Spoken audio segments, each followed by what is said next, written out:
reaction to WWE Monday Night Raw. Give this video a thumbs up and subscribe to the City of Wrestling. That way you're notified when the City of Wrestling drops its latest content. Tonight on Monday Night Raw, we got a six-man tag. Xavier Woods, Otis, and Tozawa versus the final, Testament. Then we have Sonya Deville versus Lyra Valkyria, and CM Punk returns. That's practically what's been advertised as far as what is going to transpire here tonight on Monday Night Raw. So it's going to be an interesting night. Usually they announce more, but it's the only three things they announce. So I anticipate there's going to be some very interesting things being announced or happening tonight on Monday Night Raw. So I'm waiting for the TV show 911 to finish, so that way Monday Night Raw starts. So let me see this poll. And that's the other thing I wanted to tell you guys. Fill out the poll. It is, who do you think shows up at SummerSlam? The choices are Roman Reigns, Jimmy Uso, Hikuleo, or all of them. So cast your vote. That way I can read the results at the end of tonight's live stream and review of Monday Night Raw.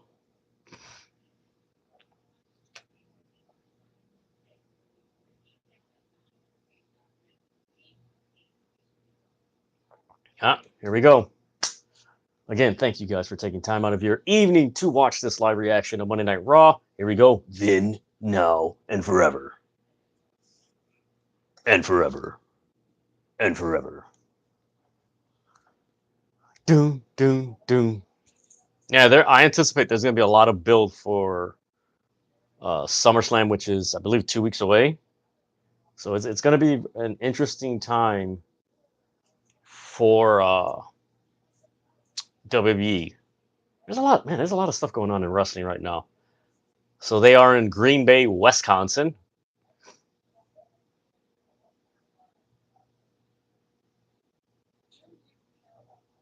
CM Punk is there.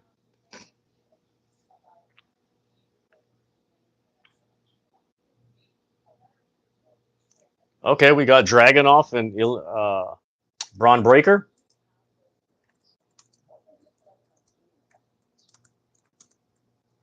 And a #1 contenders match.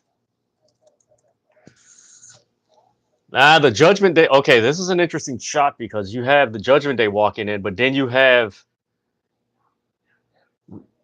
Rhea, Damian Priest, and Carlito walking in last. Interesting. Okay, we're starting off with Gunther. All right, here we go. Make sure you guys fill out that poll. Who do you think shows up at SummerSlam? The choices are Roman Reigns, Jimmy Uso, Hikuleo, or all of the above. Fill out that poll, and I will give you the results at the end of this live reaction and review. Right now, we got Gunther.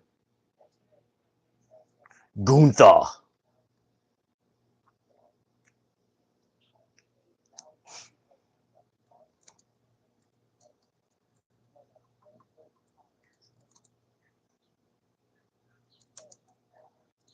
So it's going to be interesting what Gunther has to say. Okay, now it's 67% all of them and 33% Hikuleo. So that's where the voting stands. Those of you just tuned in, make sure you guys fill out the poll. Who do you think is going to show up at SummerSlam? Choices are Roman Reigns, Jimmy Uso, Hikuleo, or all of them. So right now we have Gunther in the ring, and they're hyping up his match against Damian Priest. Oh, wait a minute, it's next Saturday. What the hell was I talking about? I don't know what I was thinking of.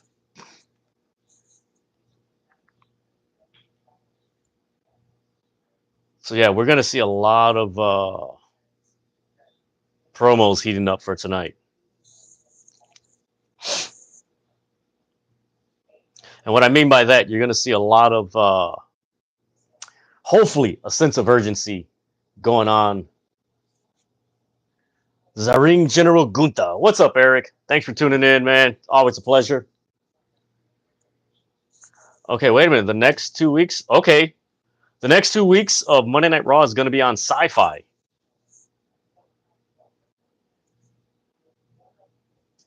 Boo. They don't like Gunther. Make sure you guys give this video a thumbs up and subscribe to the City of Rasslin. That way you're notified when the City of Rasslin drops its latest content and goes live.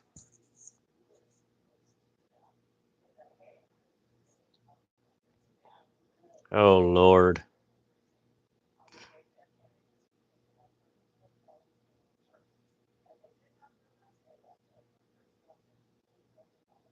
Now they're chanting, "You suck." Also, guys, hopefully there isn't any thunderstorms or tornadoes happening within the Chicagoland area, not like last Monday. So this should be a smooth live reaction stream.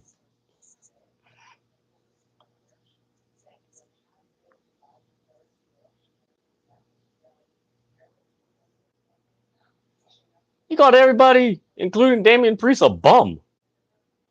That's harsh. He just got there.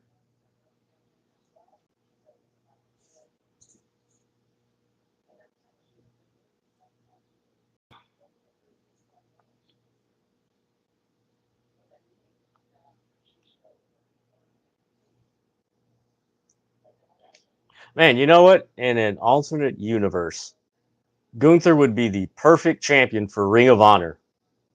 And what I mean by that is what Ring of Honor stands for: the purity of the ring, the technical side. Like, he actually is the embodiment of Ring of Honor.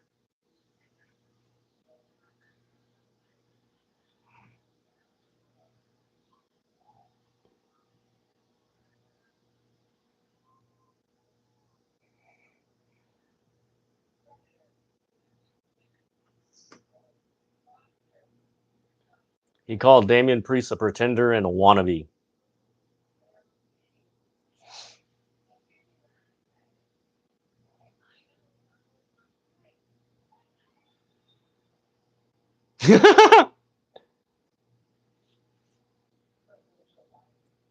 Ooh.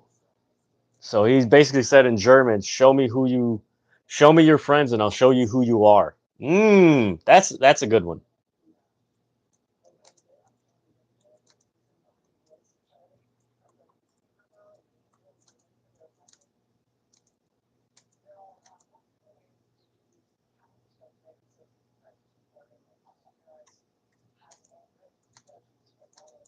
So he's calling his everybody street trash.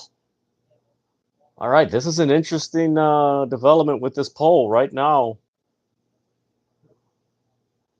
We got 50%, all of them, 33% Roman Reigns, and 17% Hikuleu. So make sure you guys fill out that poll.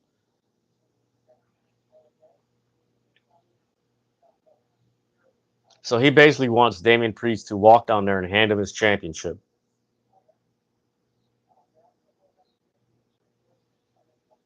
Wait a minute, he said he's going to the trailer park? What? All right, here we go. Damian Priest comes out.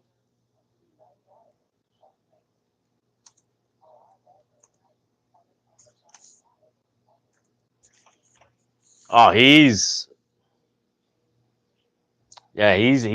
he's on a mission, Damian Priest.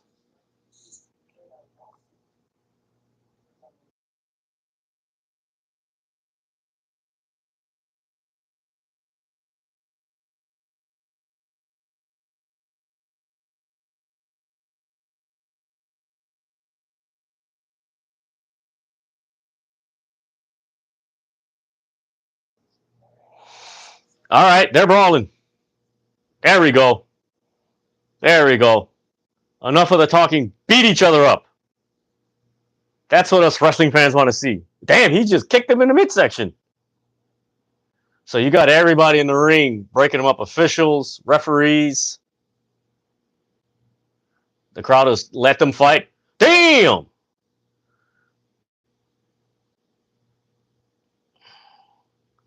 So right now, Damian Priest is in the middle of the ring. He's pushing everybody off, and he just threw the security guard over the rope, knocking down all the security.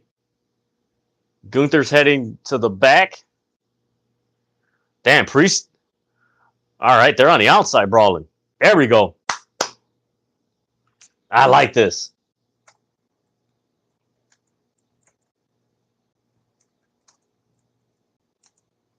This is good.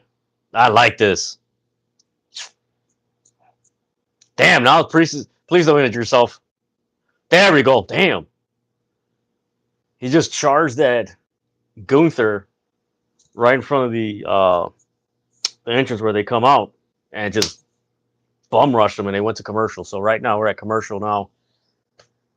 Yeah, Gunther and Priest started brawling. Gunther just ran down Damian Priest. I don't know why he used the term "go back to your trailer park."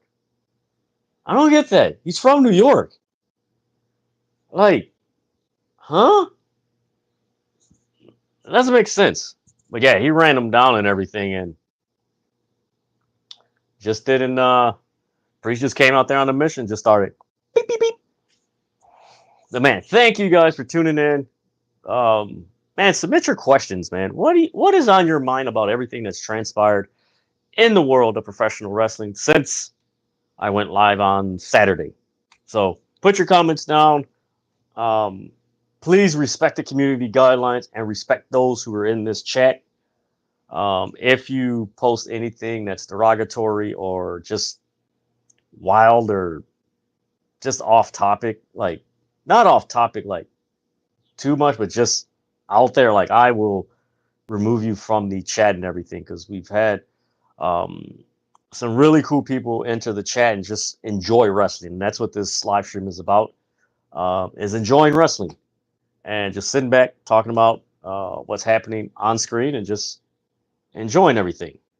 So again, give this video a thumbs up and subscribe to the City of Wrestling. You know what? Let me see what is transpiring in the world of wrestling. I know earlier today was reported on Fightful Select that was it Bobby Lashley, MVP, and Tamina? It appears as they are on the way out. So we'll see what happens with that. So let's see what we got here.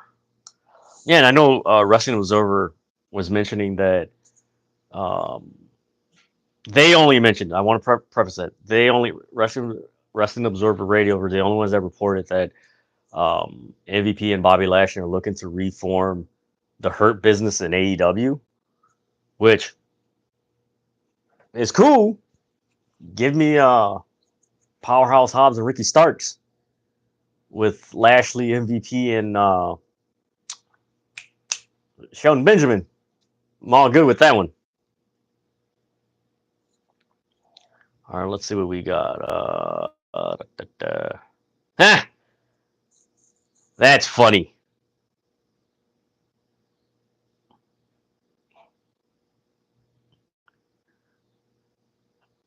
I gotta show this to you. This is actually pretty funny. So they're in Green Bay, Wisconsin, and I want you guys to read this tweet. This is funny by Sean Ross Sapp.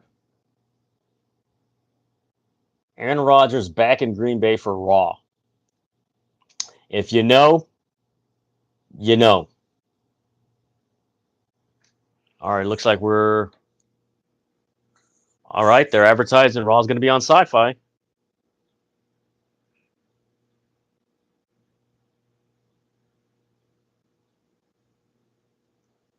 Ooh, this looks like a really good match in CMLL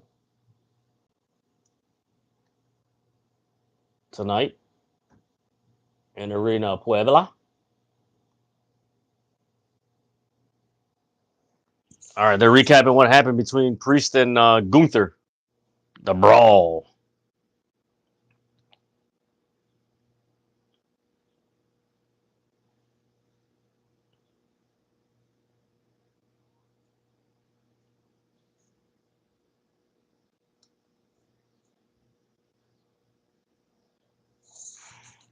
All right, they're going to the back of the locker room. Jackie Redmond. Damn!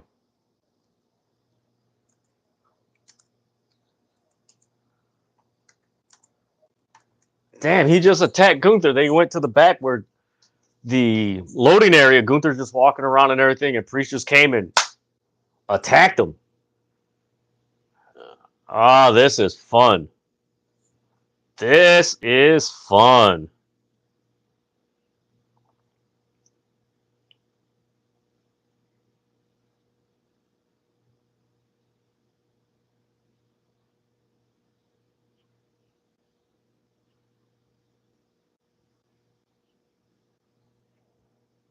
Uh-oh.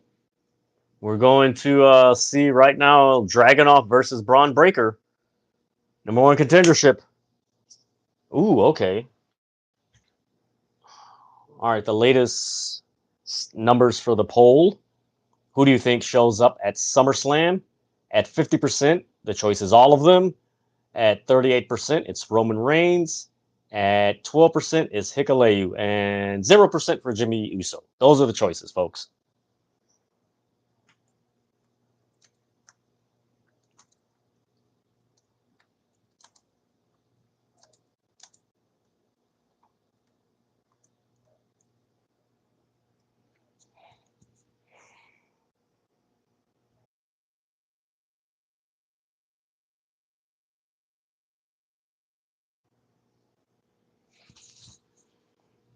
Hey, you know what? I noticed something. They didn't have that many food commercials when they went to commercial. It's different. I wonder if they are going to have uh, commercial breaks during Raw when they go to Netflix. Really interesting. I know they're going to have some type of like break because to do 3 hours straight of like just wrestling, that's difficult. So you know what? I would imagine it's going to be something similar to Thursday Night Football on Amazon. All right, here we go. Braun Breaker.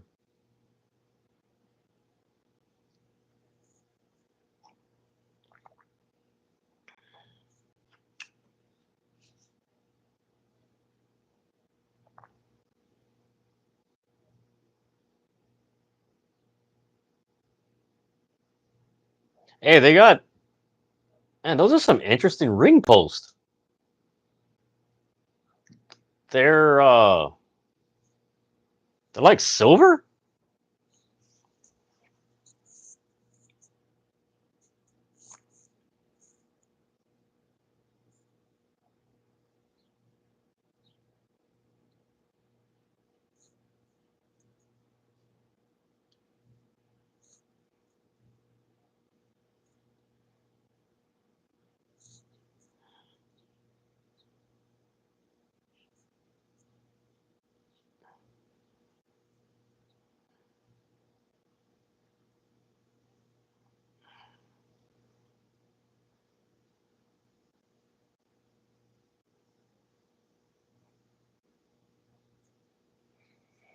All right, here we go. We got Braun Breaker and Ilja Dragunov. If you're just tuning in, it is for the number one contendership at SummerSlam, I believe, for Sami Zayn. All right, we got. Things changed. So right now, the poll is: who do you think shows up at SummerSlam? The choices are Roman Reigns, Jimmy Uso, Hikuleo, and all of them right now. Roman Reigns is in the lead with 50%. At 40%, it's all of them, and at 10% is Hikuleo. So that is the poll, right? Oh, damn, running knee by Ilja Dragunov.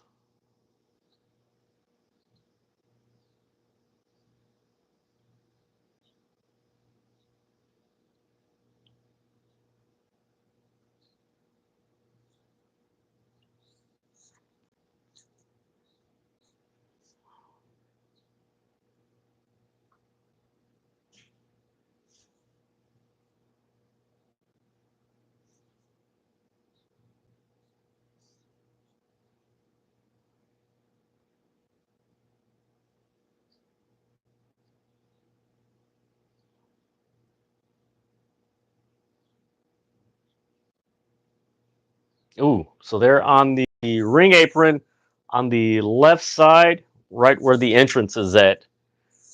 and they're just brawling. I actually like their matches. Uh-oh. What is Ilja going to do? All right, he's picking... He lifted him on his shoulders. What the hell was he doing?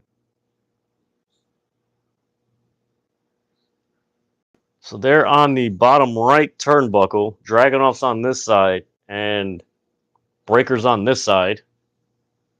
What are they got? What are they? What are they doing here?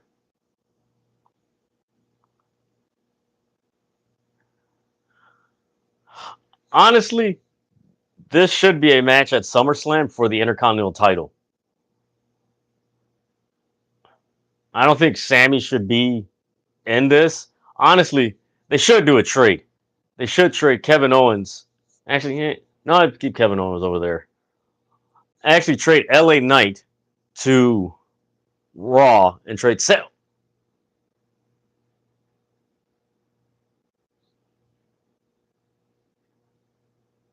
Damn, that was nasty. So Braun Breaker lifted up from the bottom rope like he was going to suplex him and dropped him on the ring post on his abdomen. He just fell down. That being Dragunov. But yeah, I would do something like that. Because man, either Dragunov and Braun Breaker, like you can do something really special in the mid card where those two can elevate. You know the old saying, "Rising tide, right, rises all boats," and like that could set something up really cool with what they have in the mid card.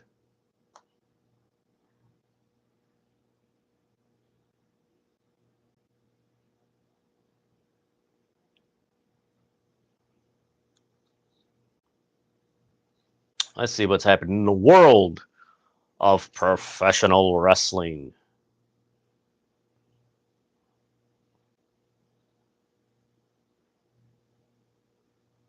Let's see what we got here.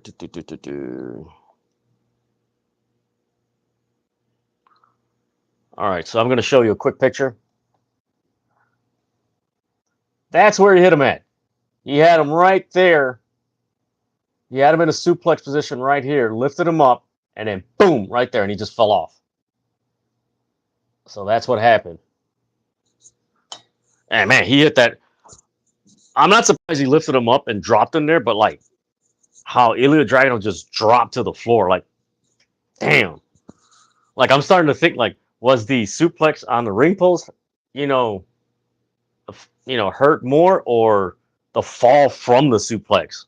Because man, he hit that man hard. Let's see what else we got here.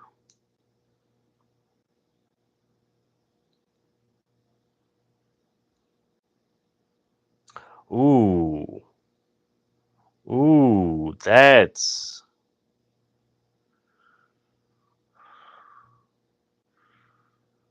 ouch. All right, let's see what else we got here. I hope you guys enjoyed Slammiversary. And also, let me know what you guys thought of the new intro to AEW Collision and their residency in the Esports Stadium. That looked pretty cool on Saturday. I gotta admit, that was a fun show. Just a different vibe and everything. I liked it. TNA Slammiversary was a fun show. I wish they would have put the title on Joe Henry, but seeing Nick Nemeth be the world champion, the guy started off the year going after the global championship. Then after that he won the AAA title in Lucha Libre Worldwide. Then after that he won the TNA title. So he's been on a run this year. Shout out to Nick Nemeth, man. He's been on a solid run.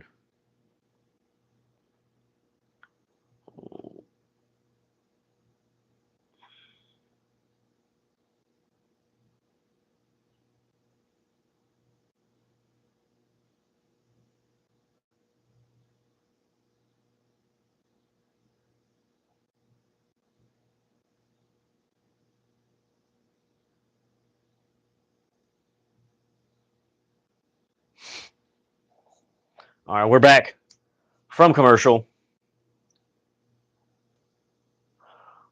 Oh! Damn, knees to the gut. Nasty, man. I'm a big fan of Braun Breaker, man. I was a big fan of him and his dad and his uncle, the Steiner brothers, back in the day. Like that was a fun tag team to watch. Especially between 90 to 92. Oh, they were so fun to watch. Especially their match against Terry Gordy and Dr. Death Steve Williams at, I believe it was Great American Bash. Ooh, what a DDT. That was a stiff DDT. Yeah, go check that out on the WWE Network. Believe, man, I think it was Great American Bash 92. Yeah, check out the match between the Steiner brothers versus Terry Gordy and Dr. Death Steve Williams. Man, that was a brawl. All right, here we go. Slugfest. Who be bad now? Who be bad? Nice. Ooh, nice. Insecurity. Yeah, Dragunov's got Breaker stunned with. Uh-oh. Damn. Nasty pump kick by Dragunov. Missed clothesline by Rob. I was going to call him Rob Steiner. By Braun Breaker. And Ilja Dragunov just hit a clothesline.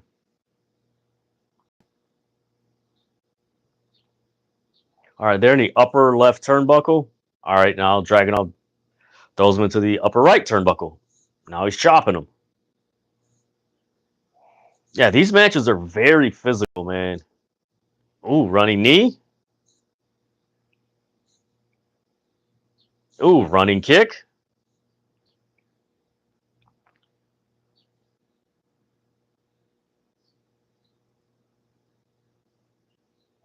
Hey, I gotta check this.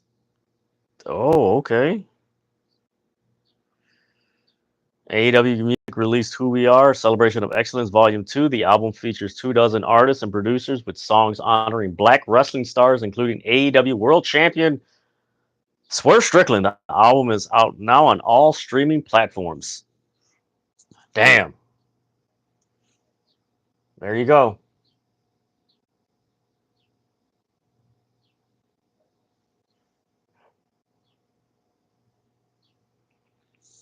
Man, this is a battle between these guys. You know what I like about the matches between Braun Breaker and Ilja Dragunov? And it's not so much the WWE does it, but it's more these two guys. They really draw you in with a sense of urgency. Like every move they do is like, I need to put this guy, I need to take away the strength and advantage that this guy could have.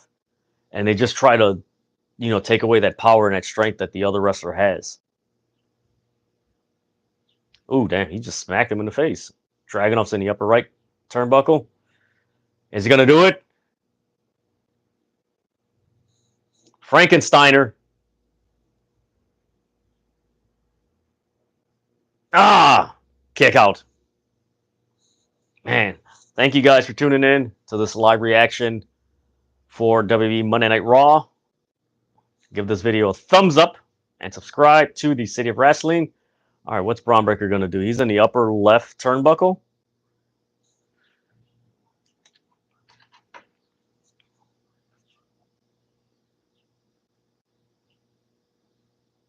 Ooh, Insecurity to the leg, knocking Braun Breaker on the top turnbuckle.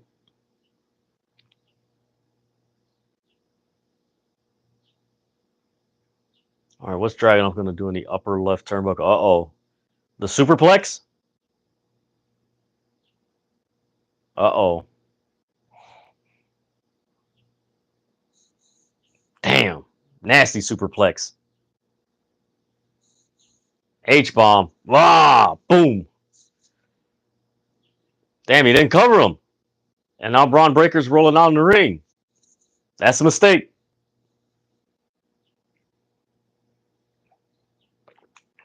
That's a mistake right there. You gotta a guy like Braun Breaker, you gotta cover him right away.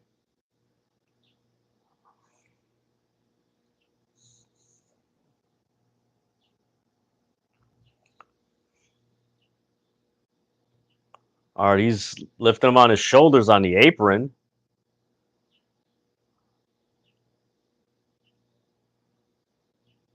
What the hell is he going to do?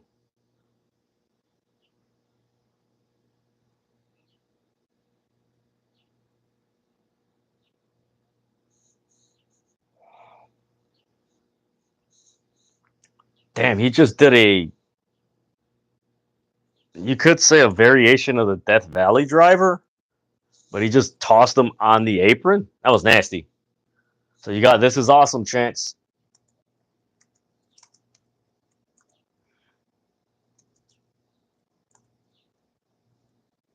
Damn, he spared him. Damn.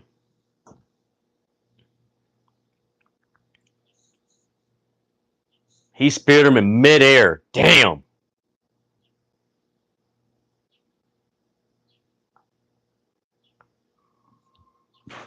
Damn, Ilja Dragunov. Damn, she called the match off. You know what? That would be cool, Eric. I never thought about that. That would be dope.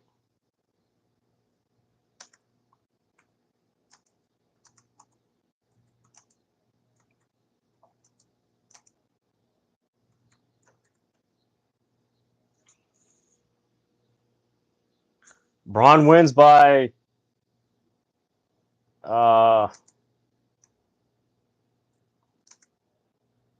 you could say, you know what? You could say this is a ref stoppage.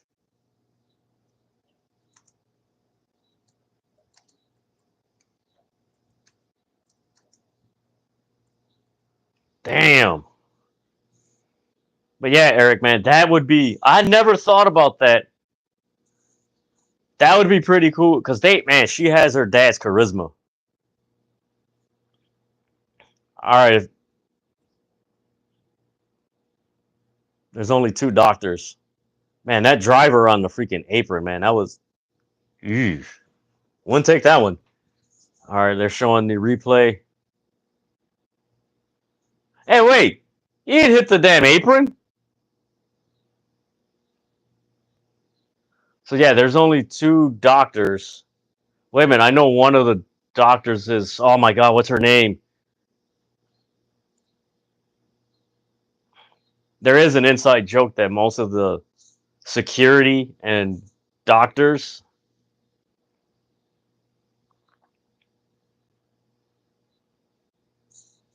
Nah, it's going to be Sami Zayn versus Braun Breaker at SummerSlam. I hope Braun Breaker wins. He should have won the first time. Oh, we're at Judgment Day.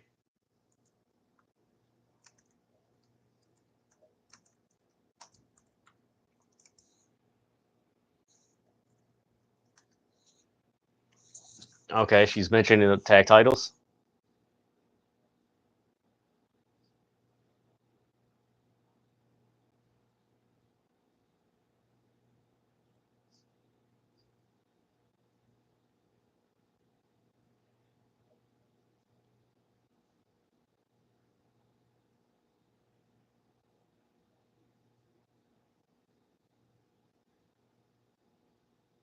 Oh, they brought up the Jey Uso thing.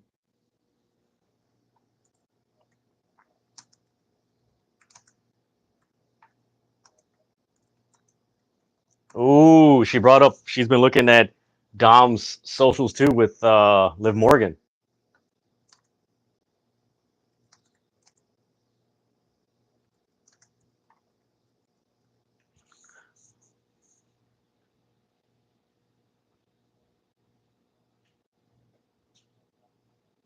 Ooh, Balor is instigating. He's alluding. Are you defending Jey Uso?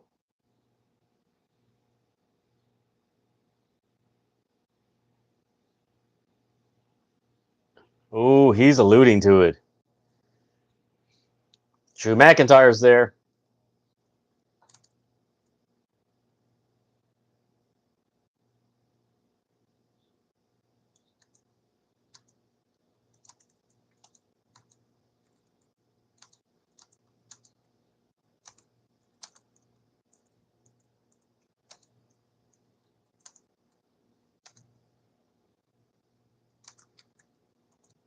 All right, looks like we're getting the Lyra Valkyrie versus Sonya Deville match.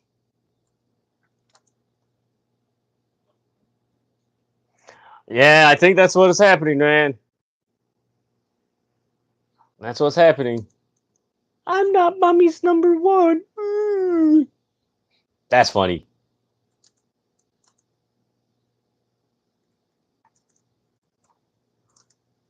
Yeah, Balor's from that backstage segment. Yeah, Balor's the instigator, and I think for the past couple streams that you guys have, tuned in on Raw, myself and hopefully my buddy comes in later in the third hour.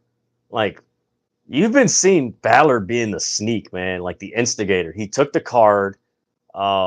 He was it him and Liv came out the car together. Like it's interesting. Everybody's Rhea's focusing on Dom, but she's not calling out Balor, giving her a ride and everything, and taking the card. Like that's something that's interesting. All right, let's see what we got in the world of professional wrestling.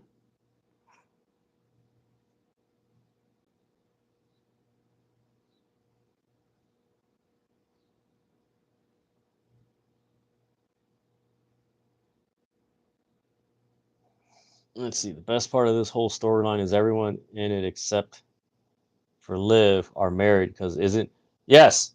Yes it is. It's you know what? That's kind of nod, wink, wink. Like that's kind of funny. I really do think that for me that's funny.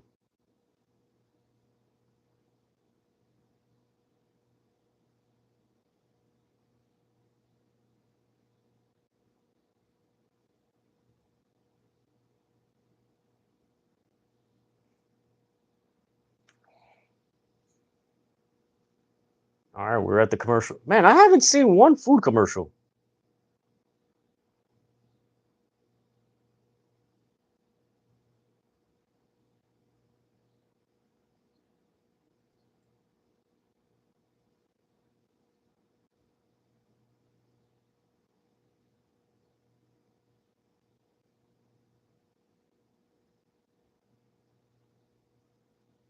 Where you at?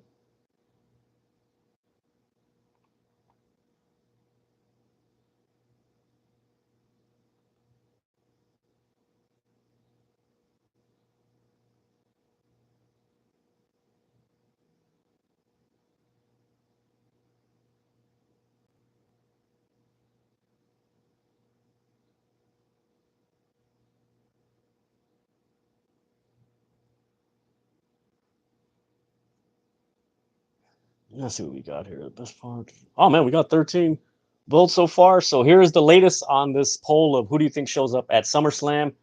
Oh wow. At 38%, it's Roman Reigns and all of them. At 15% is Jimmy Uso, and 8% it's Hikuleu. So make sure you guys fill out the poll. Who do you think shows up at SummerSlam? Also, give this video a thumbs up and subscribe to the City of Wrestling. Right now, we're at a commercial break for Monday Night Raw.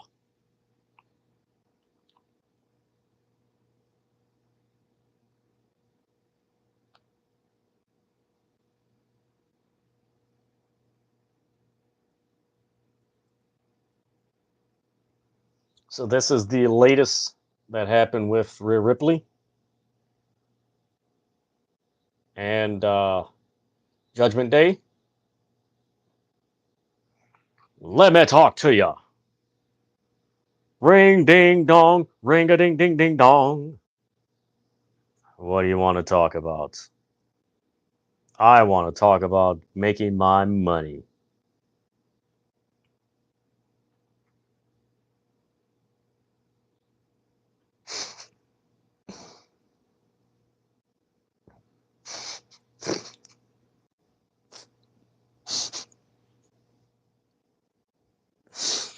Oh man, the things I find on Twitter, man. Oh Lord.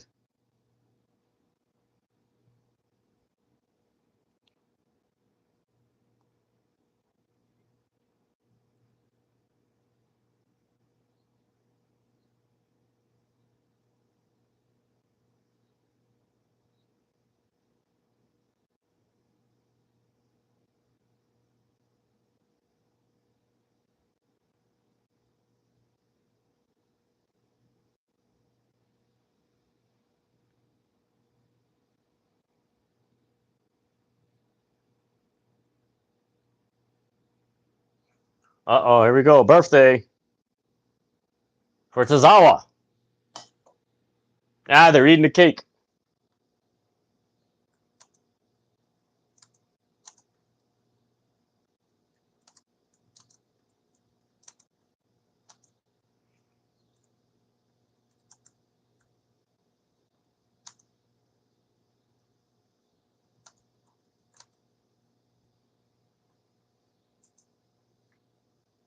So they're recapping what happened earlier today, or tonight, with the brawl between Gunther and Damian Priest.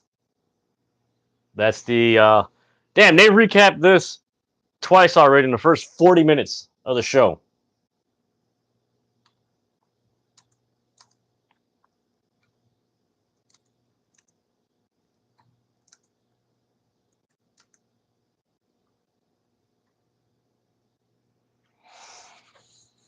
Oh, they've been ejected. That's what Michael Cole just said. They've both been ejected, Damian Priest and Gunther.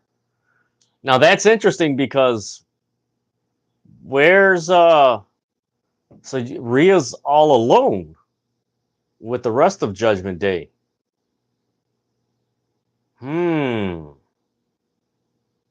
That's interesting. Let me know what you guys think. Is Judgment Day gonna hint towards a turn on Rhea or something? It's very interesting. Okay, right now it's the poll is 38%. Both Roman Reigns and all of them. At 19% is Jey Uso, and at 6% is Hikuleo. Make sure you guys fill out that poll. All right, here's Sonya Deville with Zoe Stark and Shayna Baszler. Deville, I'm going to knock you out. You're going to feel my wrath.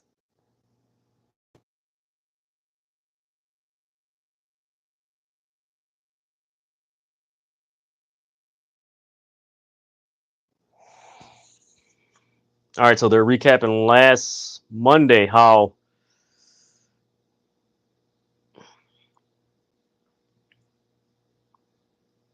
where Shayna Baszler and Zoe Stark. I like that tag team. Zoe Stark and Shayna Baszler. Boop. Honestly, they should make them the women's tag team champions because they have that nice balance of like they're dangerous, but then at the same time they can beat you with solid wrestling, which I like.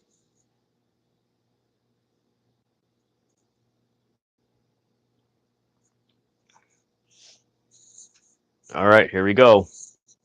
Tie up with Sonya Deville and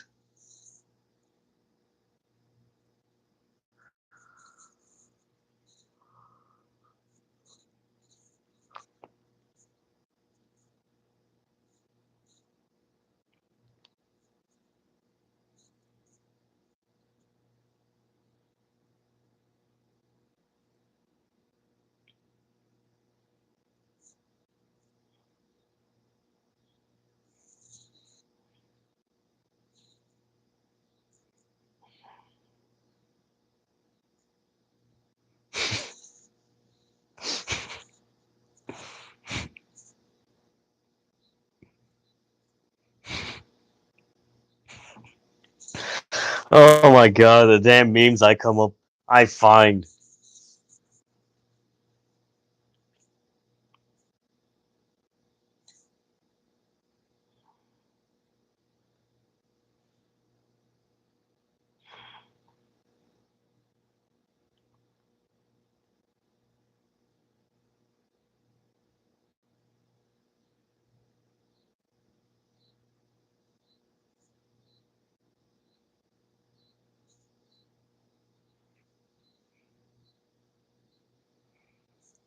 Ooh. All right, is Lyra okay? She's grabbing her mix section. And they go, look at that. They go to commercial when somebody gets thrown outside the ring. The Anonymous, okay.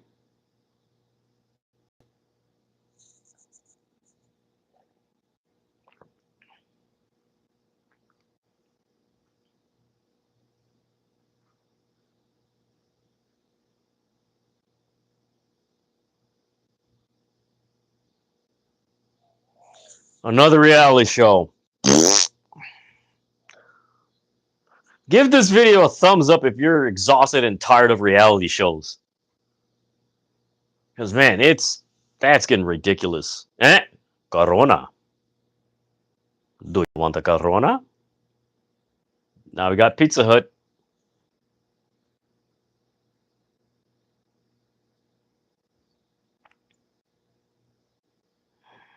Tavern style, man, please. And now we got an Amazon commercial.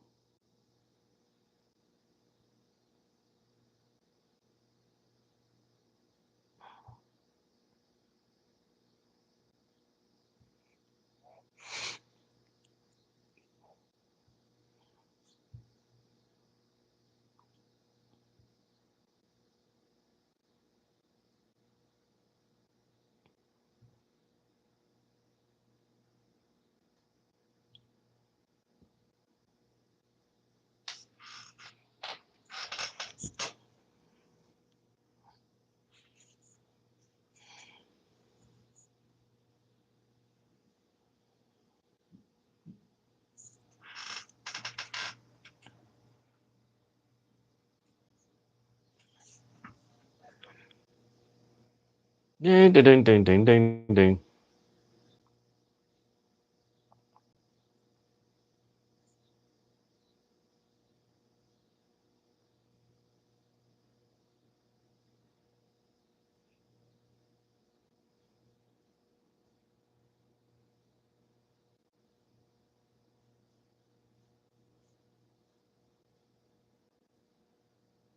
A Modelo.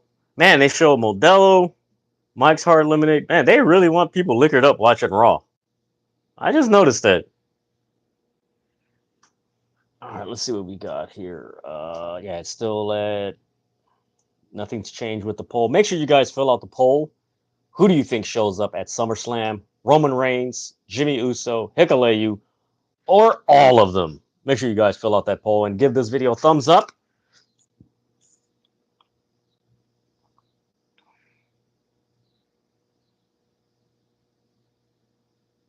And we're here.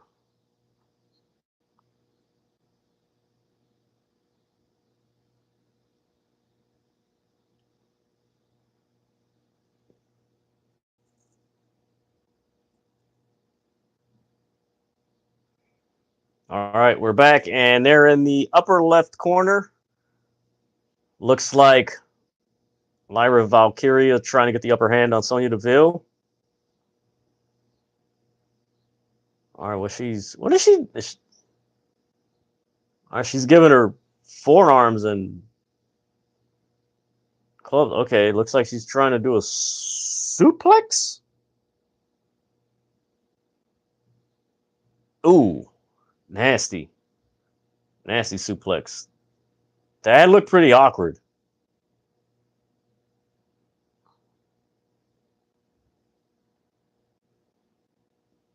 That was snug.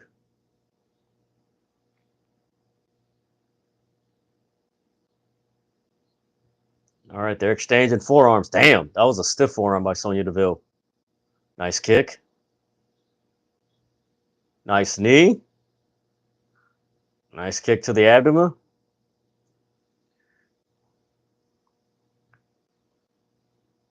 Okay. A knee with a knee.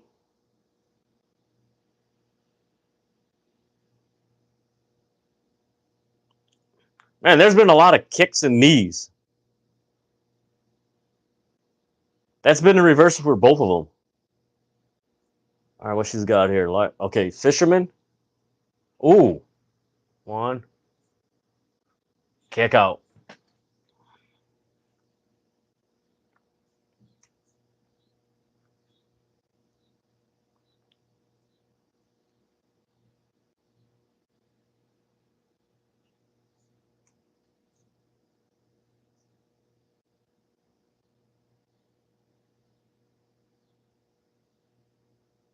Ooh. Oh, nice counter.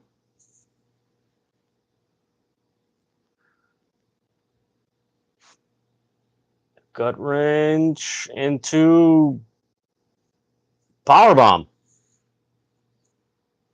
Kick out by Sonya Deville. That was a long gut wrench powerbomb. She had her in the gut wrench and then stayed there for a minute and then boop.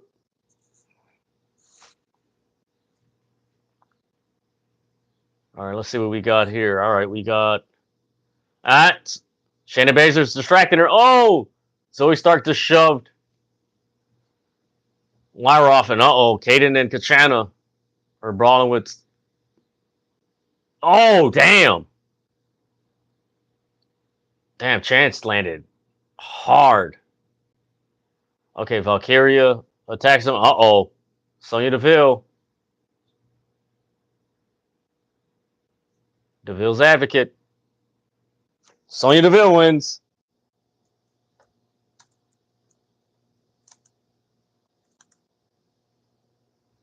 Deville. Sonya Deville. Yeah, Sonya Deville wins after you could say distraction, or yeah, it was a distraction. Very wild distraction.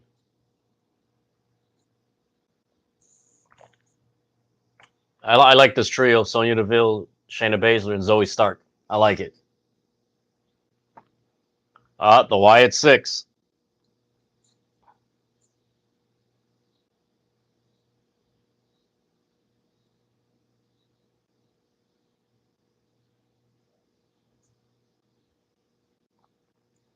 All right, so they're showing the Wyatt Six on the Pat McAfee show.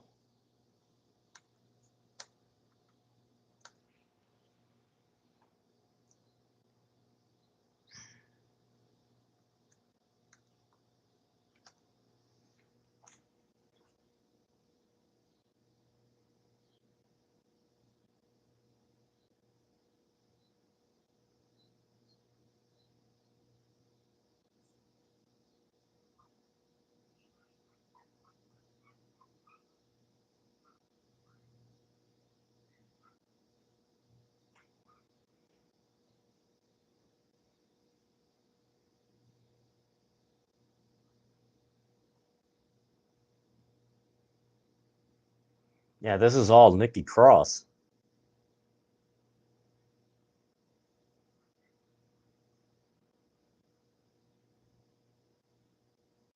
That's very creepy. Very creepy.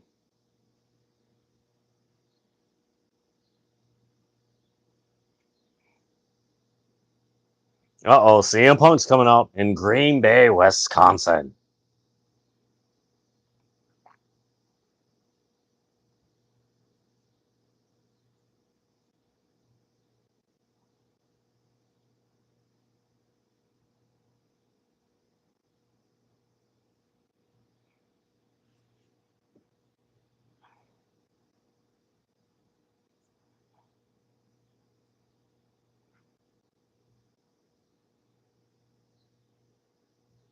All right, so they're showing a commercial of their merchant. Now, got some nice ass merchandise.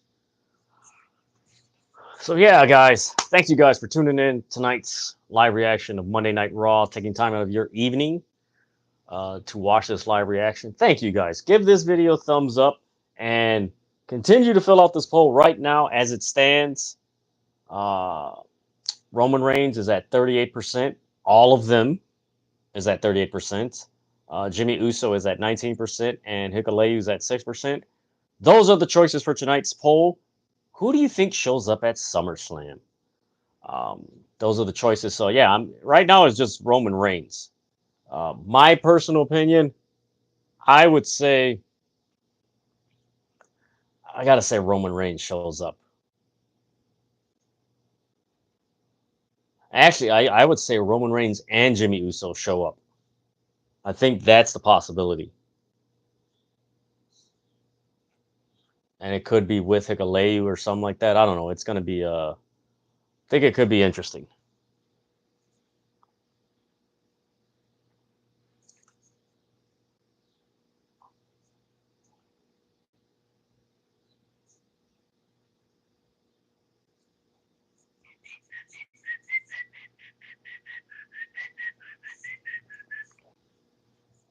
What do you do? Do, do, do, do.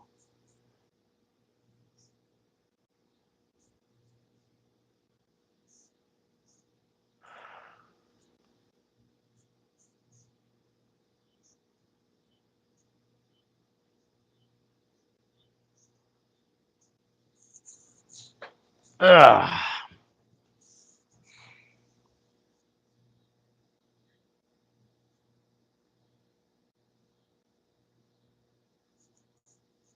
Man, those burgers at Arby's look real good. They look delicious.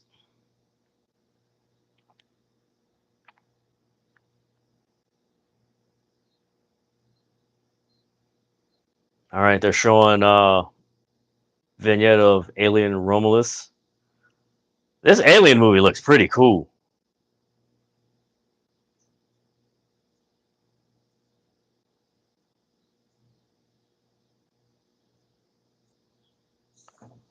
It looks like a real good movie. Better than the ones previously. Romulus. Romulus. Let's see what we got in the world of professional wrestling. Let's see what news is breaking on good old Twitter machine. Let's see.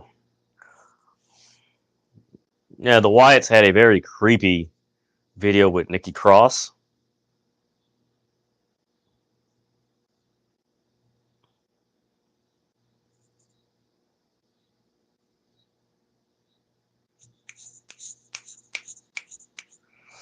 Let's see, and also in 9 hours, you got the G1 Climax from New Japan Pro Wrestling.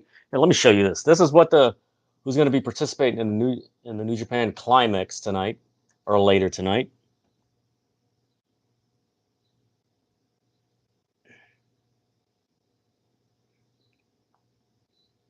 So there you go. That is who is participating in tonight's G1 Climax.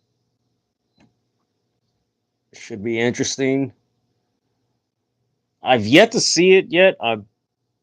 When it's been comes on. I mean, it's what 2 in the morning here in the States. Yeah, 1, 2, no, 2 on the East Coast, 1 in the Central Standard Time, and then it comes in pretty early, so I haven't had a chance to check it out. But from the reviews I've seen and the feedback has been pretty good.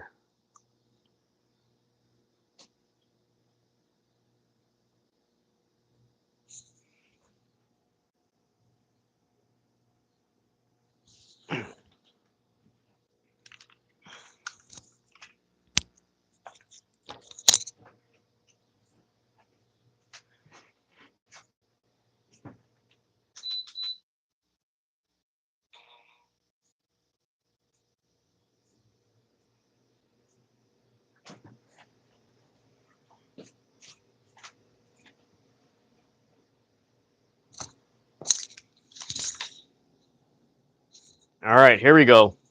CM Punk. Sorry, guys, I had to change my direction of my fan. I had it blowing out and had to blow it in. It was freaking getting hot in here. Now it feels better.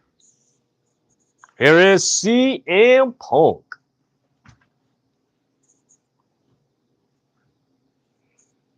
And he's got his hair back.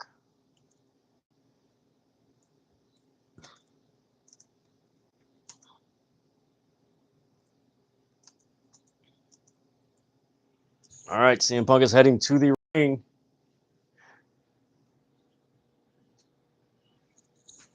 The broke of personality. Oh my god.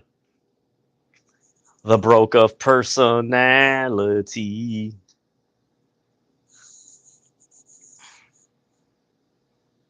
Clobbering time. All right, let's see what else we got here.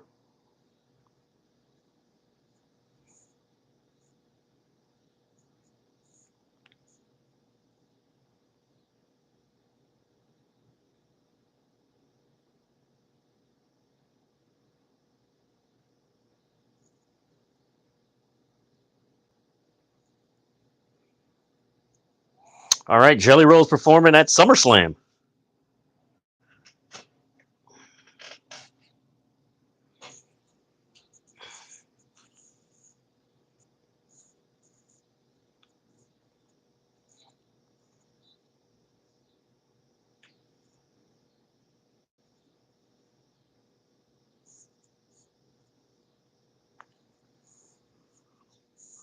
Ooh. I'm the cult of personality. Cult of personality.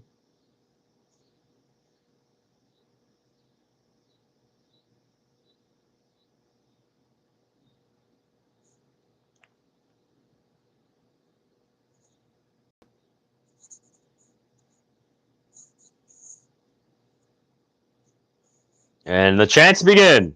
CM Punk. CM Punk.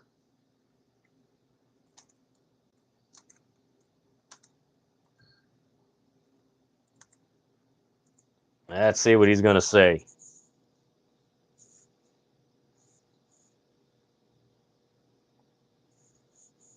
Is it great to be alive in Green Bay, Wisconsin, or what?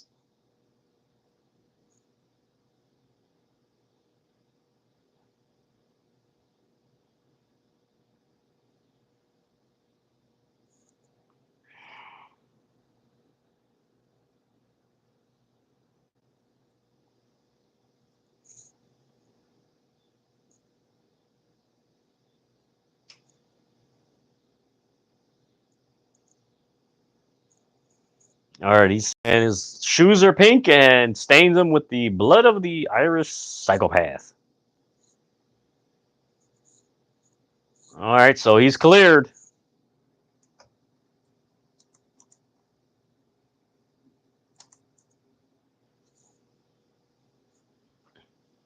So he said he's cleared.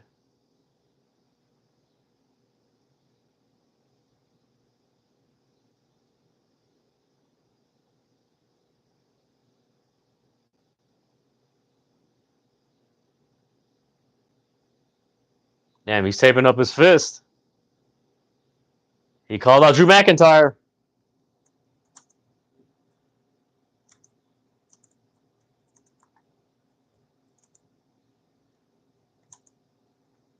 Drew's music hits. Uh-oh, McIntyre's at the top of the stage. Let's see what we got here.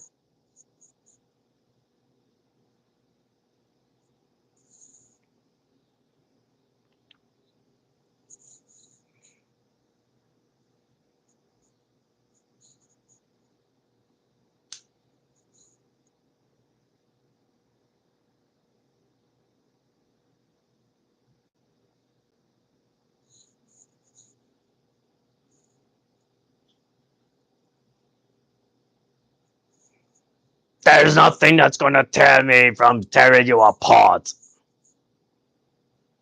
Ah, that's a good move. Ah, that's a good move. I don't want to.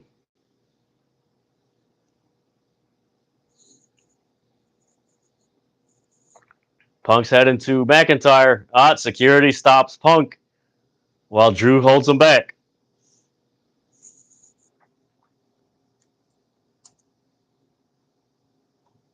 Ooh. Drew's like, this match is bigger than being in Green Bay, Wisconsin. He has the bracelet.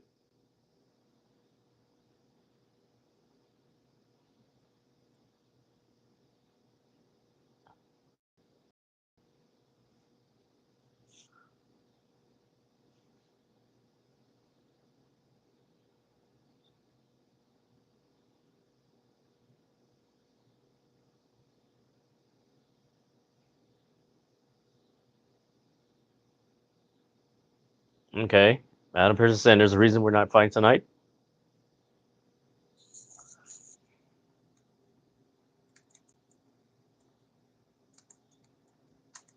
All right. Punk is cleared, and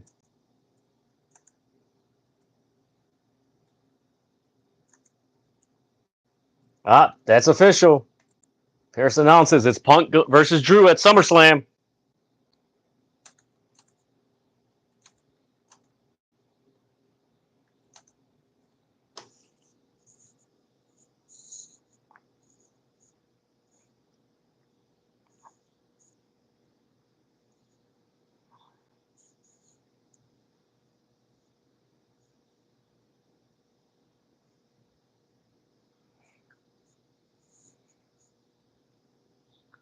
Oh! Seth Rollins is a special referee.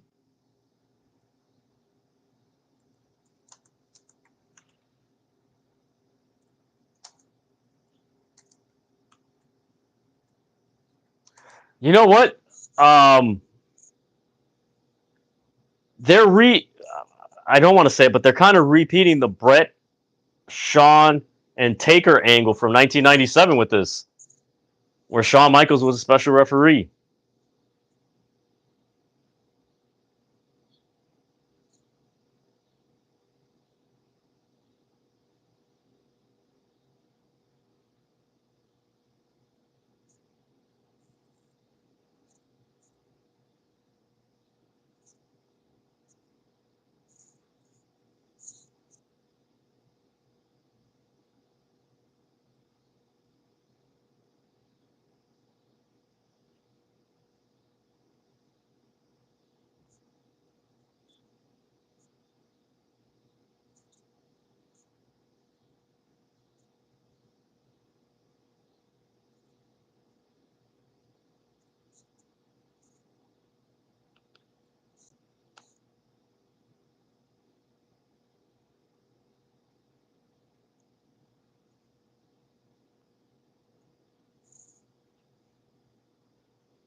Who's he talking about?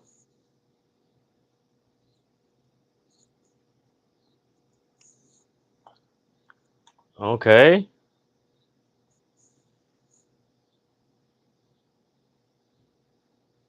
Oh, him. A revolutionary.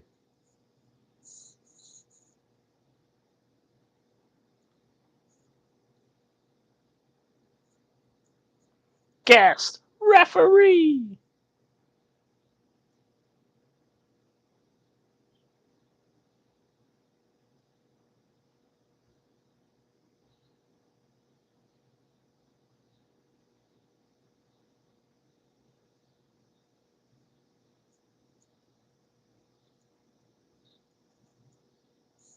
Yeah, so Drew and Punk can't touch each other. That's a stipulation that Adam Pearce gave out. If you touch each other, the match is off.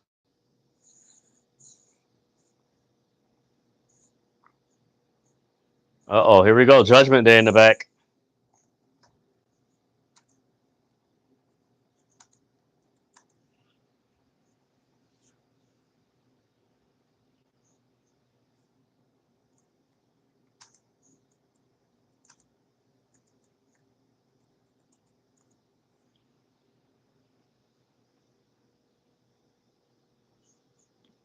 So they split up. Balor splits away from Dominik Mysterio. Okay, that's a bit ironic.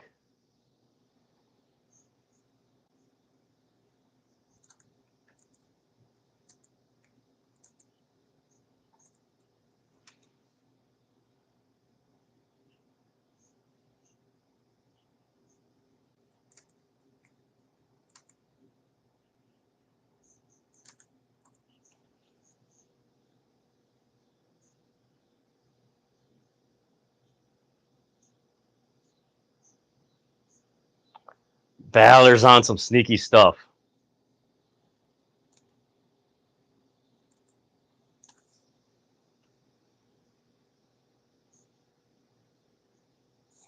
Balor is sneaky, man.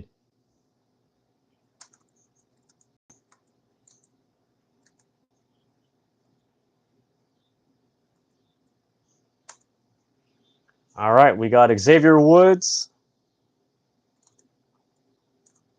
Otis, and Tozawa versus the Final Testament.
All right, we're at a commercial break. Hey, this is a Pepsi commercial. Is that a zero sugar Pepsi? Ugh. All right now, the latest poll. The options are Roman Reigns, Jimmy Uso, Hikuleo, and all of them. The question is, who do you think shows up at SummerSlam? Right now, Roman Reigns leads at 39%. And second is the option all of them at 33%. And third is Jimmy Uso at 22%. And last is Hikuleo at 6%. So that is the latest of this poll. Thank you guys for tuning in to this live reaction.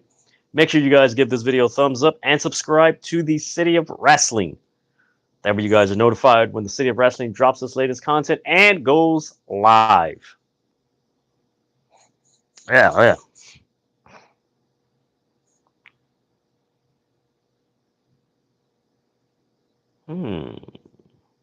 Oh, wow, that's a lot of wrestling figures. Damn, that's a lot of wrestling figures.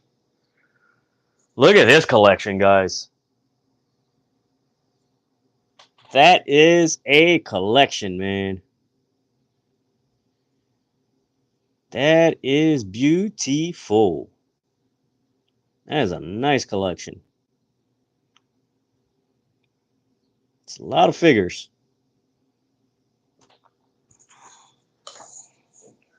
Yeah. So yeah, before they went to commercial, we had Xavier Woods, Otis, and Tozawa. We're eventually going to see the final testament. But before that, we had Judgment Day. You had Balor, JD, Carlito, and Dominik. They're going down the hallway. Carlito and JD split up. They head back, and then Balor and Dom are like, "All right, let's go." And then not even a minute later, Balor's like, "You know what? We need to split up." So he goes right of Dominik Mysterio. Dominik Mysterio keeps walking forward. He runs into Mysterious Liv right there. They start talking. Then Balor comes back and he's like, "Man, I leave you alone for 10 minutes." So mind you, Liv kept on walking forward. So then after he has that exchange with Dominik Mysterio, he tells Dominik Mysterio, "You know what? You go that way, going back to where Carlito and JD is going." And he looks in the direction of Liv and puts his head down and is like, "Oh, man." So I've been saying it.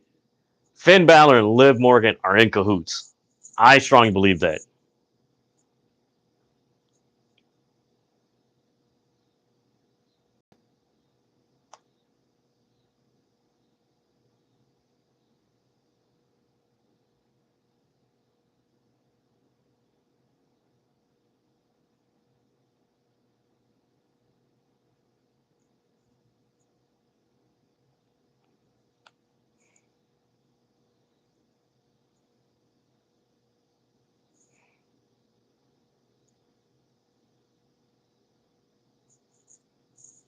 All right, they're announcing WWE Raw on Sci-Fi.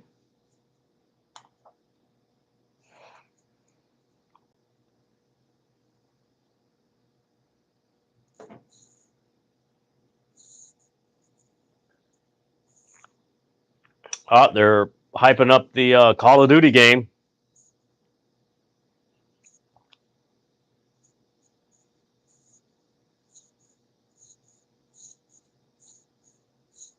Hey, Mustafa Ali is on the cover of Pro Wrestling Illustrated. Let me show you guys real quick.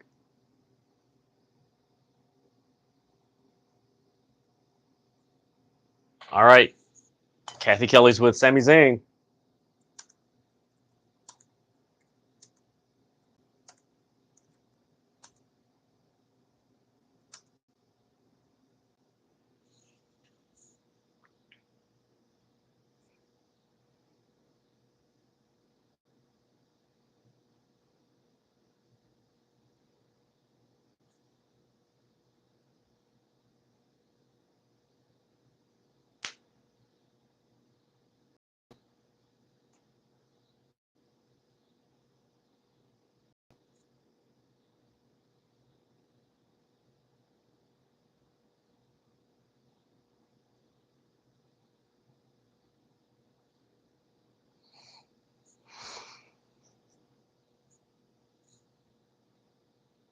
It's going to bring 100%. Damn, what the hell is happening? There's some type of commotion.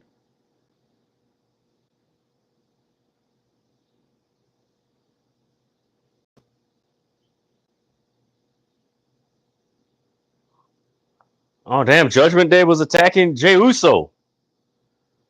Damn, okay. JD and Carlito were attacking Jey Uso.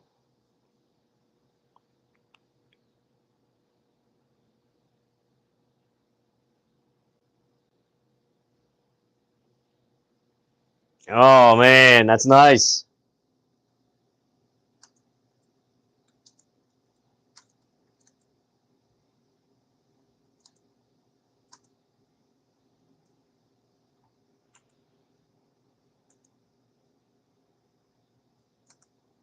That was interesting. So they're showing Otis and Braun Strowman with the Green Bay Packers.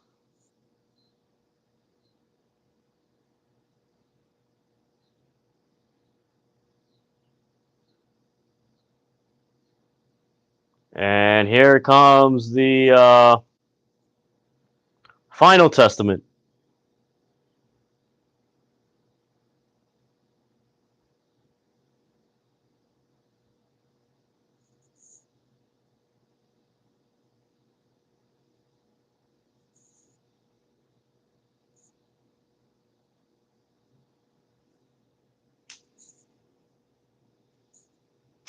Man, thank you guys for tuning in, man. I appreciate the love. I appreciate the votes and everything. I hope you guys are having a fun time with this live reaction to WB Monday Night Raw.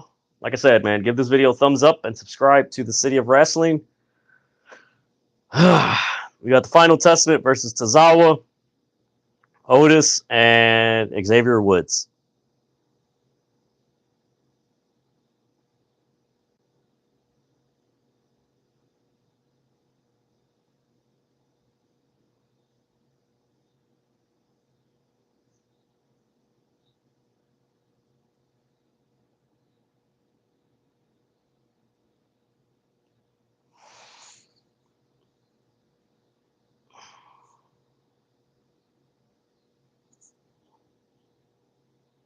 How quickly you think this match is going to last?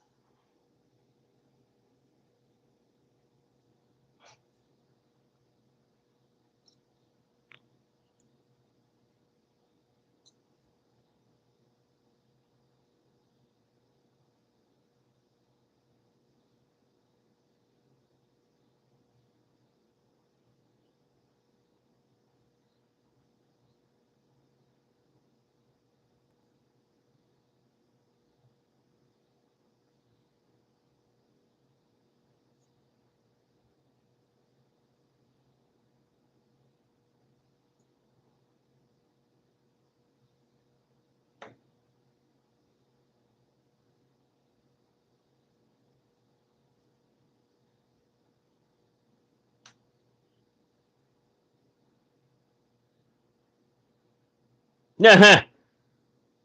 Tons of backstage stuff happening tonight. Who's booking? Mr. Russo?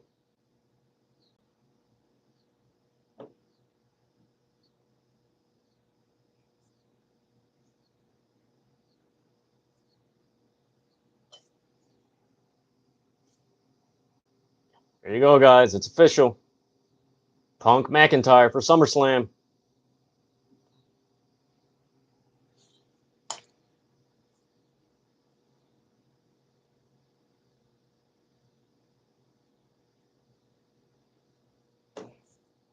Ugh. All right, we got Tozawa. Flying forearm.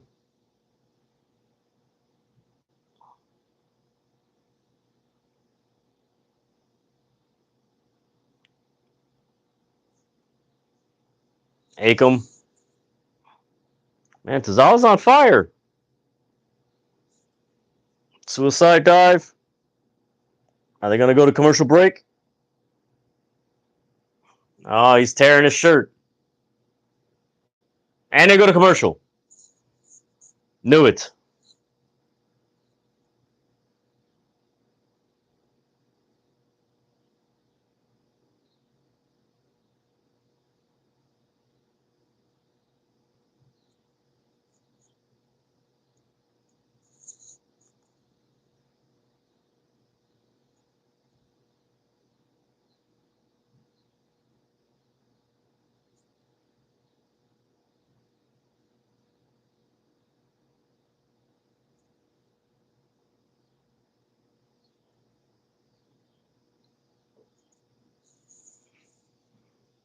All right, guys, give me a couple of minutes. I am going to go get something to drink because my water is low and my throat is scratching right now. So give me a couple minutes. I will be returning.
All right, they're still in commercial right now.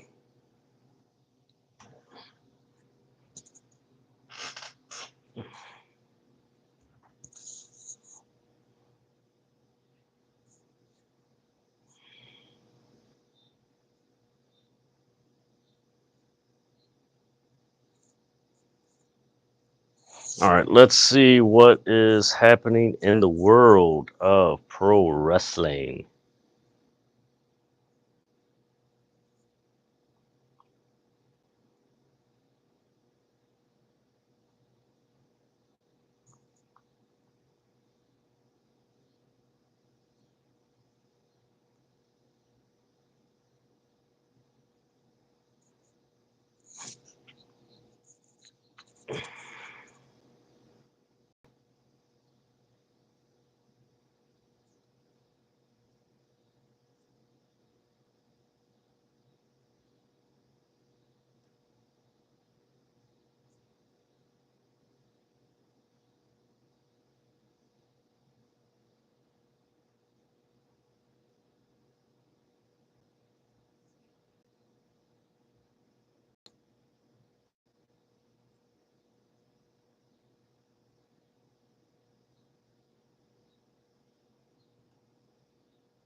Yeah, this match is kind of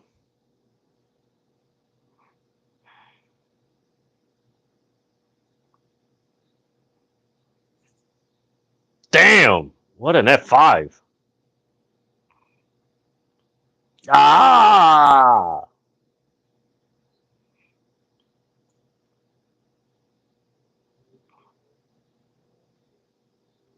Yeah, so we got Karen Cross. He's just beating down Tozawa.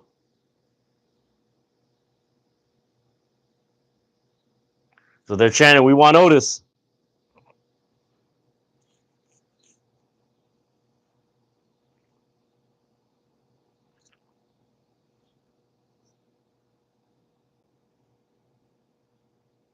Uh oh, here's Tozawa. Otis. Oh man, he's getting a baby face reaction. This is Otis from like 2019 when he had the money in the bank. Nice. Nice. Nice.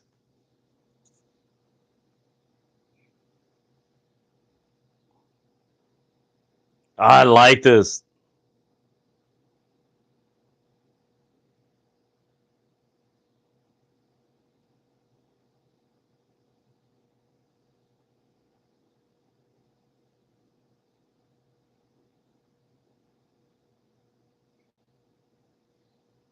Nice.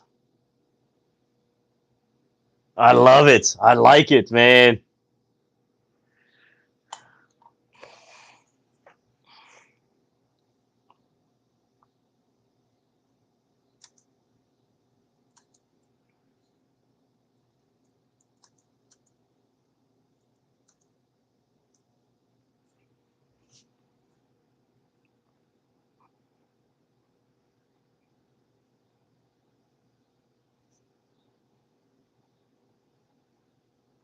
Damn, he's beating the hell out of him.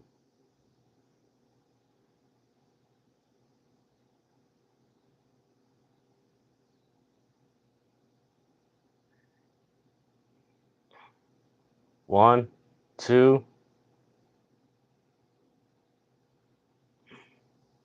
That's it? Final Testament win.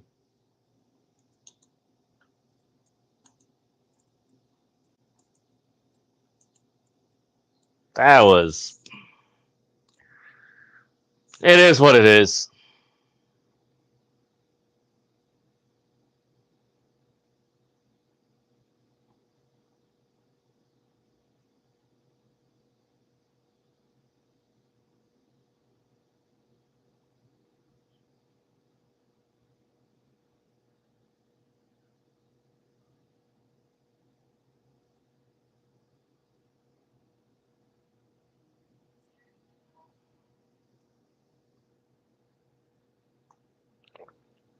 It's funny, Paul Ellery's on Raw, and his daughter Rachel Ellery was on Collision.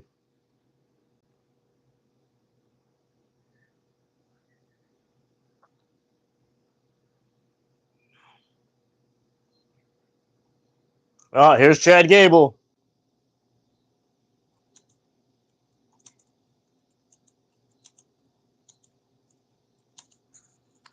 He's coming out with the Creed brothers.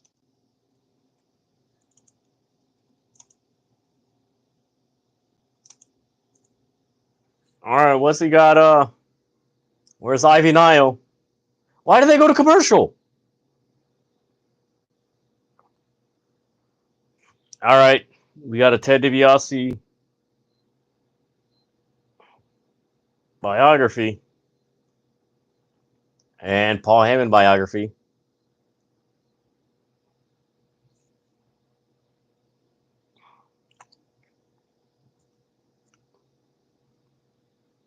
Oh, it's two this Sunday on A&E. Check it out.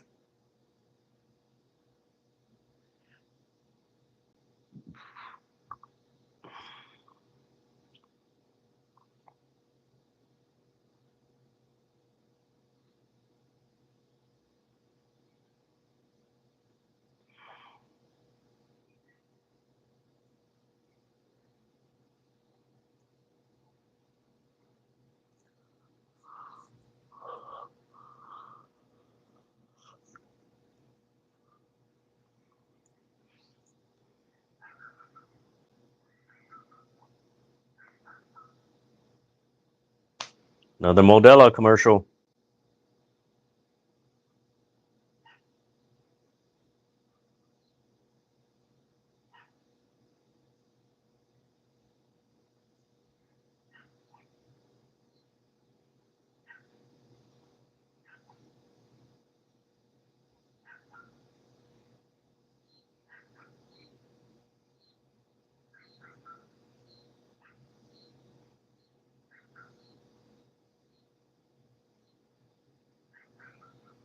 Liberty.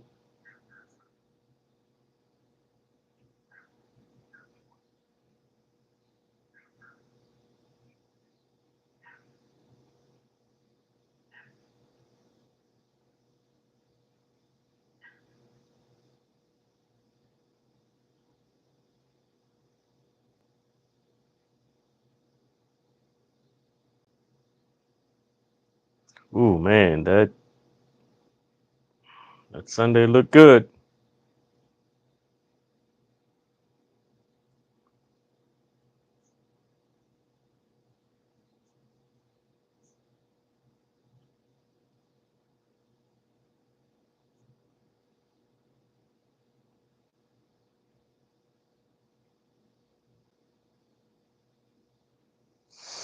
All right. Thank you guys for tuning in. We're at a commercial break. I got to say, this first hour and 30 minutes has gone by pretty quickly. Standout thing of the night has to be the Punk Drew um, Seth moment. Right up there with, man, that payday looks good. Man, that payday looks good. Ooh, chocolate payday. Ooh. But you got Damian Priest and Gunther brawling, which they got kicked out of the building and sent home. So that's interesting. And then you got, man, Finn. I've been saying it, man. Finn Balor is going to, he is the mastermind behind whatever's going to happen with Judgment Day. It looks like he's going to turn on Liv or Rhea and Damian Priest.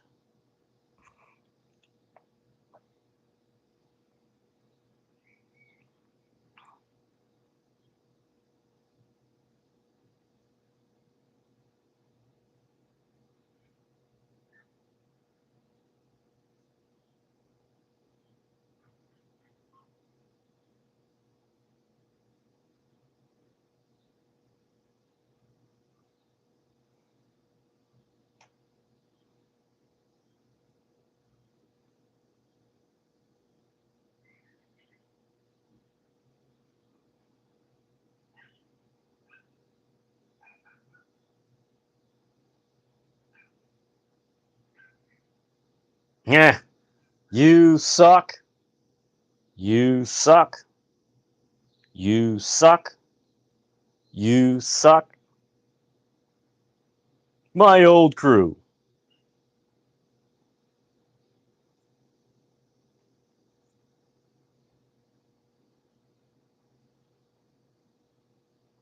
There's something in me that helps me with my pupils. Yeah, this does give off the Team Angle vibes.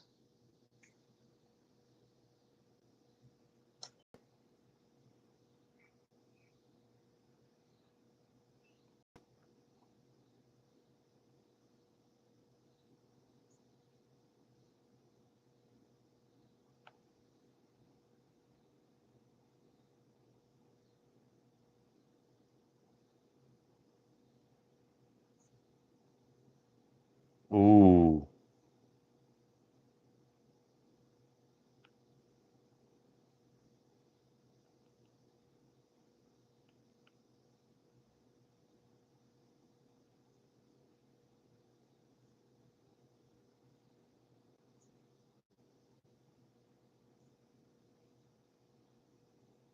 Ooh. Talking about weaknesses.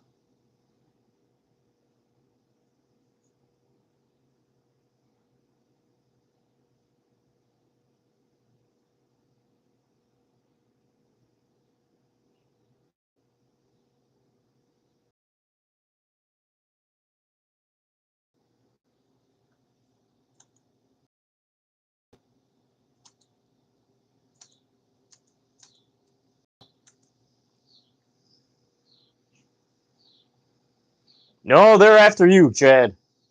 So he's making it seem like Wyatt 6 is after.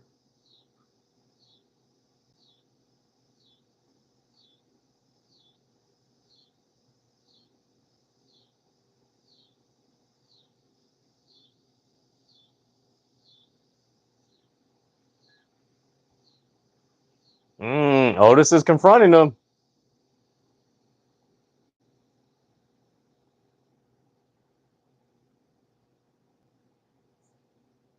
No. No.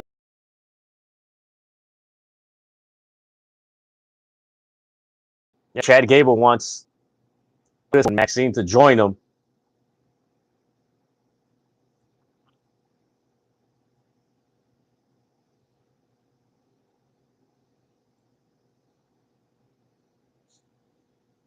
The crowd's chanting Otis.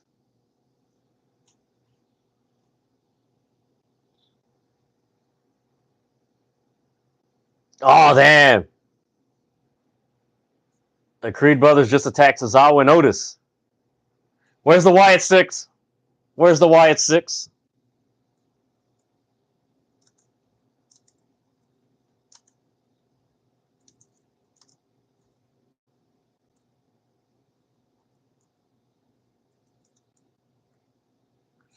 Uh-oh.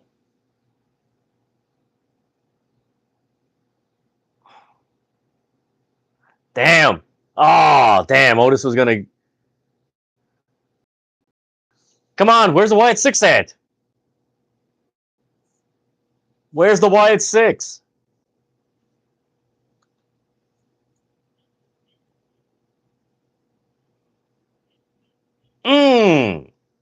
Damn, he hit that hard.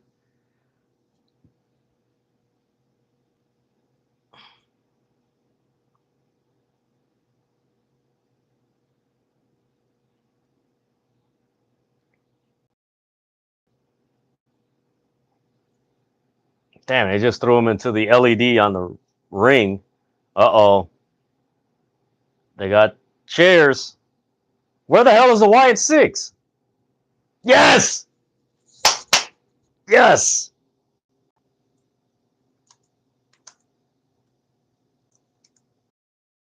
I'm starting to think they're faces. And they're kind of advocates for injustice.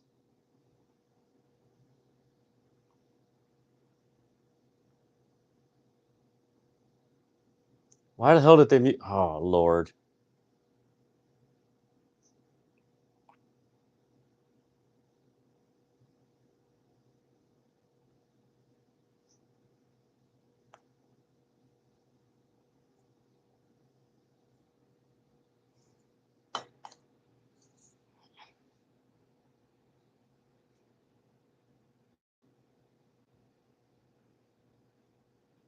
Uh-oh, here they come.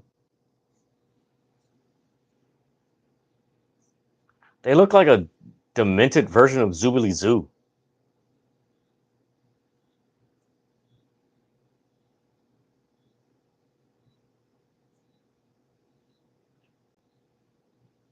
All right, somebody's behind them. Oh, Uncle Howdy.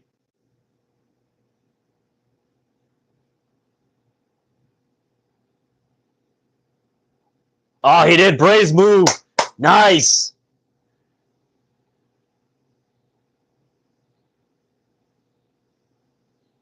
Nice. Uncle Howdy did Bray Wyatt's move. Loved it.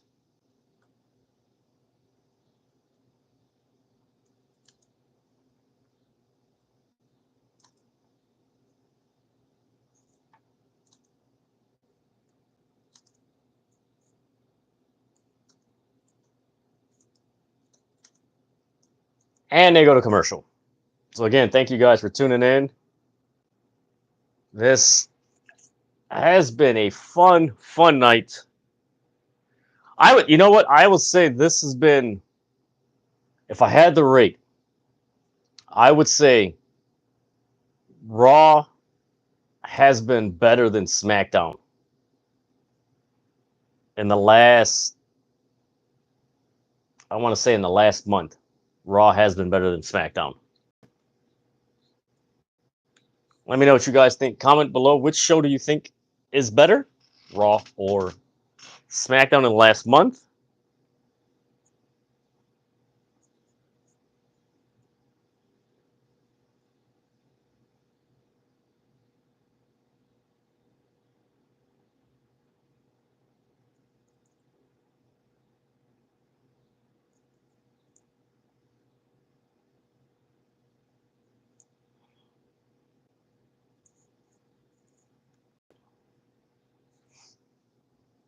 What you doing?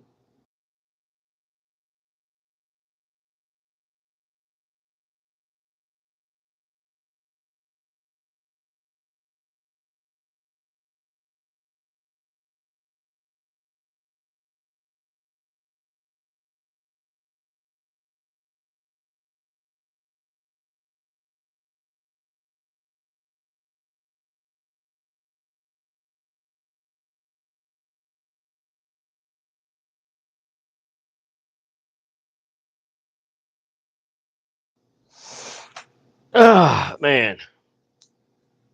Yeah, all honesty, because I do a live reaction on my my personal TikTok, and I gotta say, doing a live reaction to SmackDown and doing a live reaction to Raw, there are glaring differences between both shows.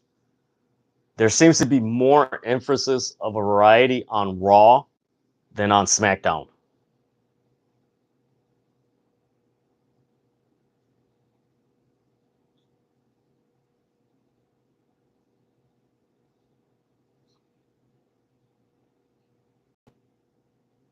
Mm.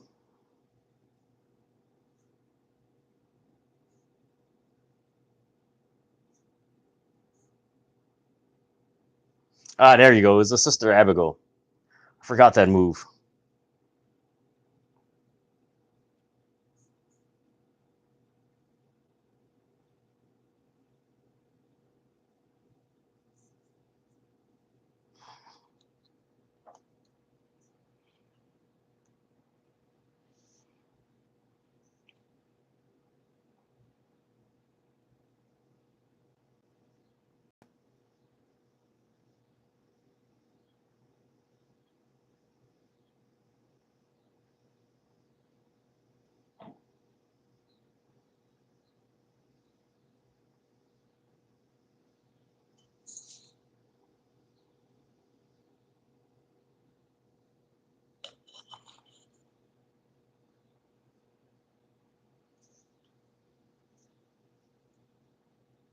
Uncle Howdy. I like that mask.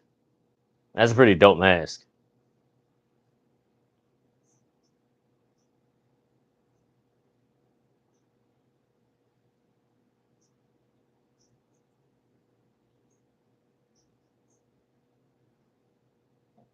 All right, here we go. We got Big Bronson Reed.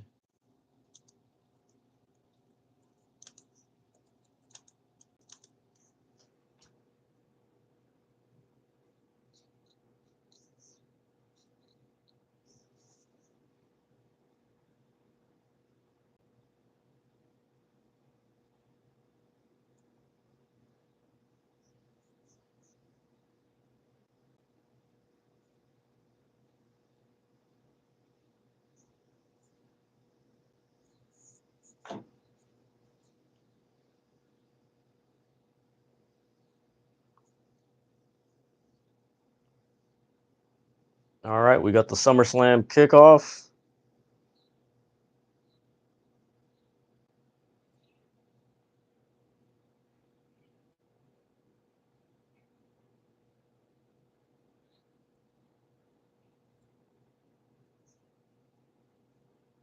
Hey, we got Pete Dunne, who's been going back and forth with NXT.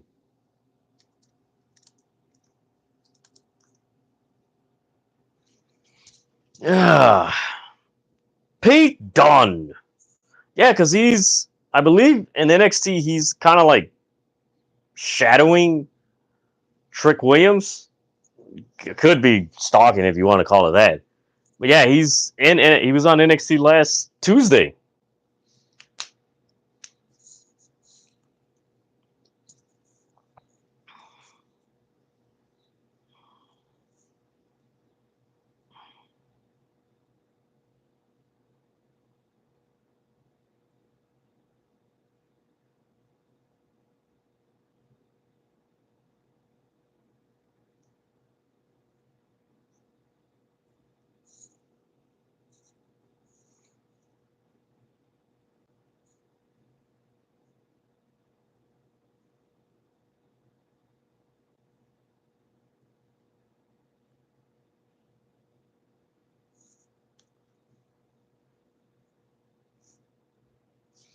All right, we got Sheamus and Pete, or Sheamus. We got Pete Dunne versus Bronson Reed.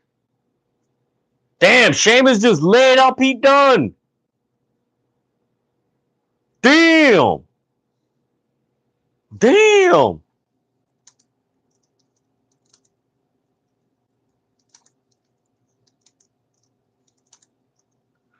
Damn, Pete Dunne is just glazed. Running knee. Uh-oh. Is he gonna do the forearms? 1, 2, 3. 4, 5, 6, 7, 8, 9, 10. So is this a no contest?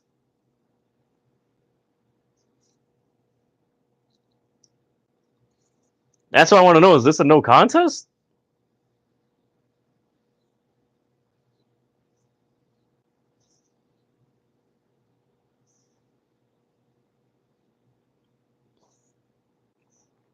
I want to know, is this a bro kick?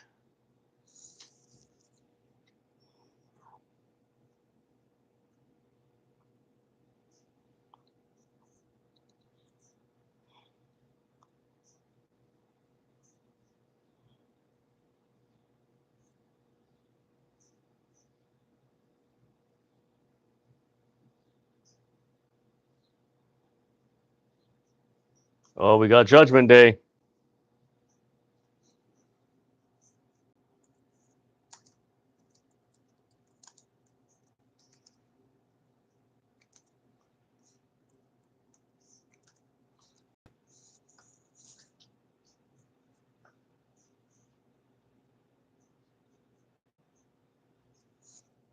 Ah.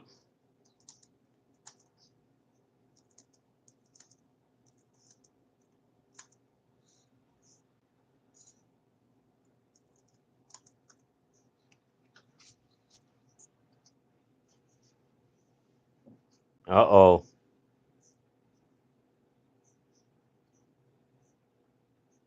Ooh.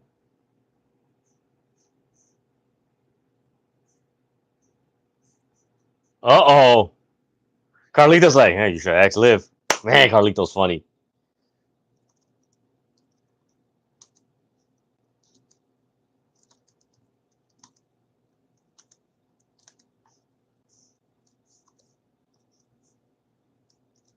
Yeah, Rhea grabbed him by the arm. You know what? That's it. We're going to the ring. All right. Let's see what happens.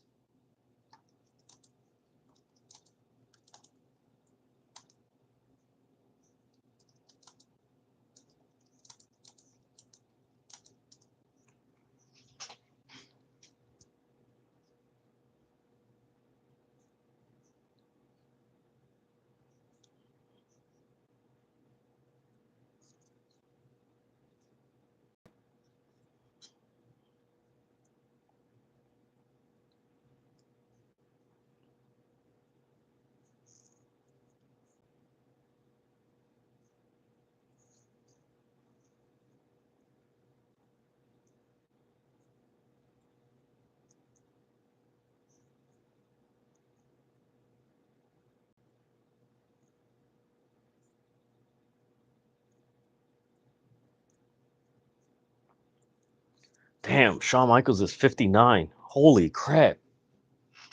I remember when he broke into wrestling at 18. Damn. Man, where's the time gone?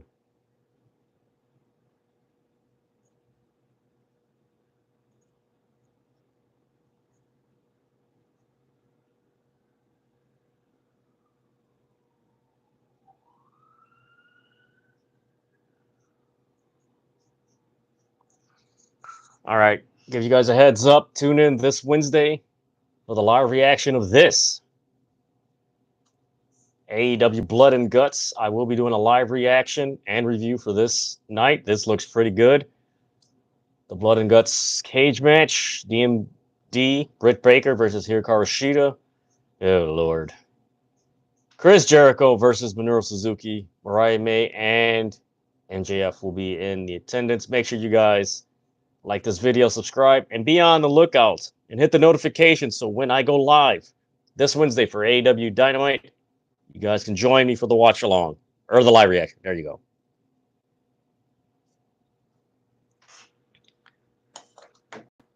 go. So far tonight has been pretty good. I'm anticipating Rhea Ripley and Dominik Mysterio.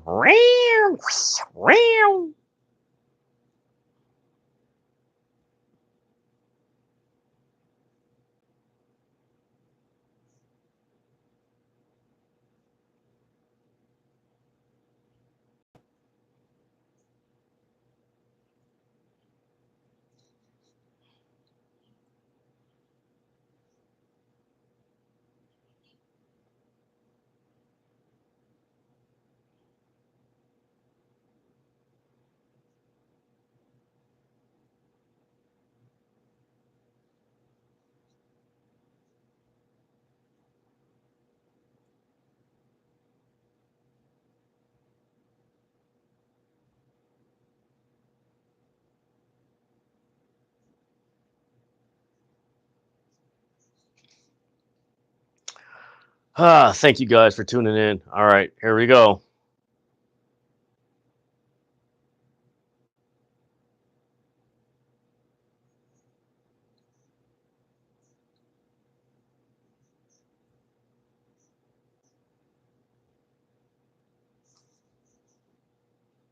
Hey, for Central next Friday. Maybe I should do a live reaction to that.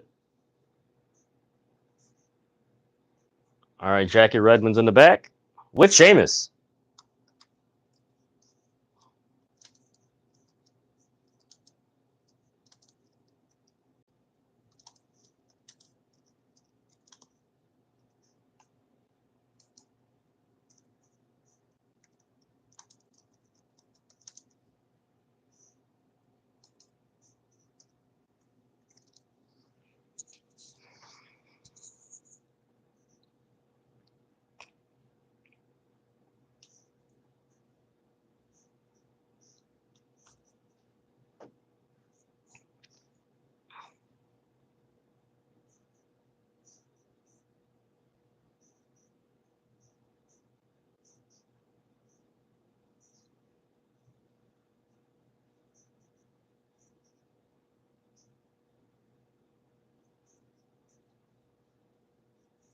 Uh-oh, here we go.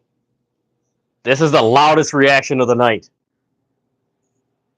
Jacob, thanks for tuning in. Damn, she is not happy.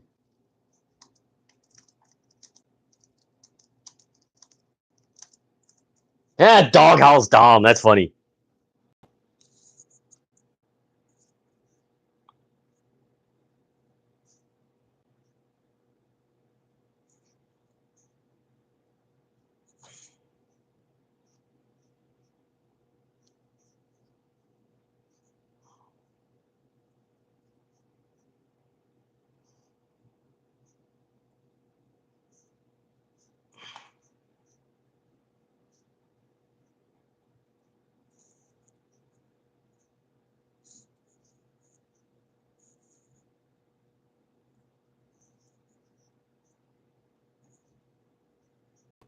Damn, she's like, you want him? Come get him.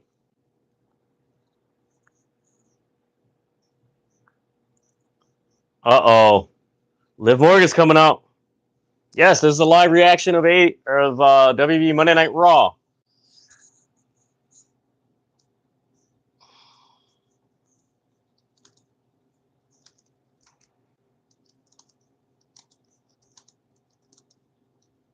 Wait a minute. Is this gonna be a custody ladder match at SummerSlam?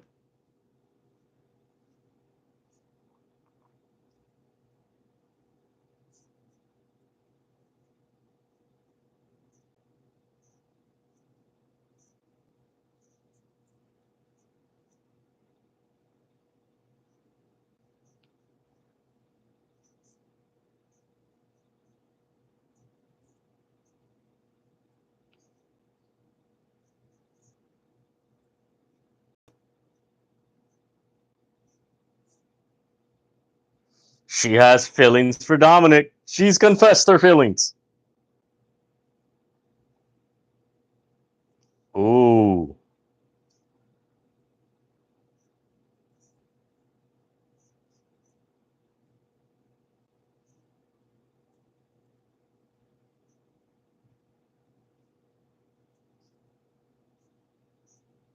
Ooh.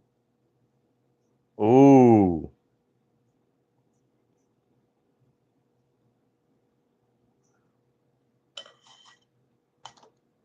Dang.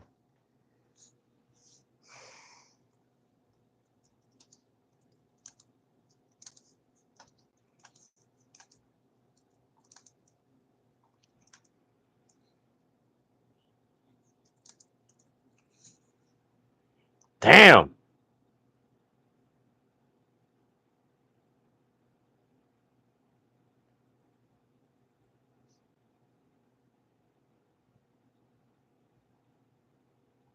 Hey, let me take care of this, Tommy. Let me take care of this. Let Daddy Dominik talk.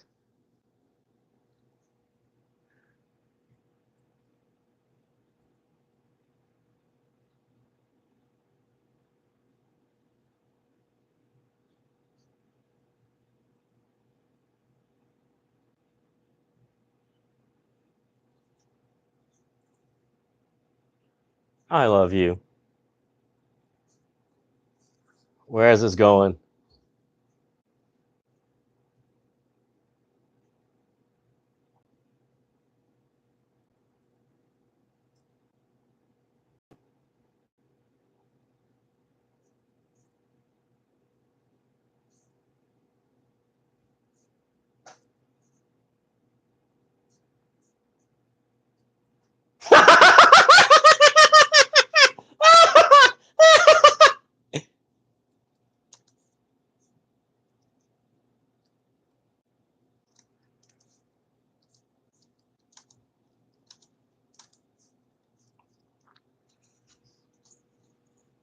Oh man, that's funny.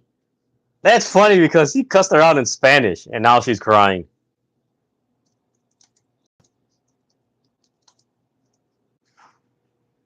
Oh man, that's funny.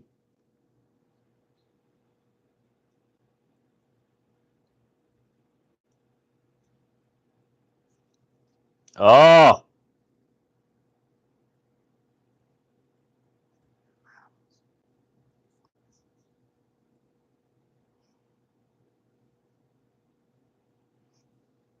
that. So I take it since she licked him, that's her possession.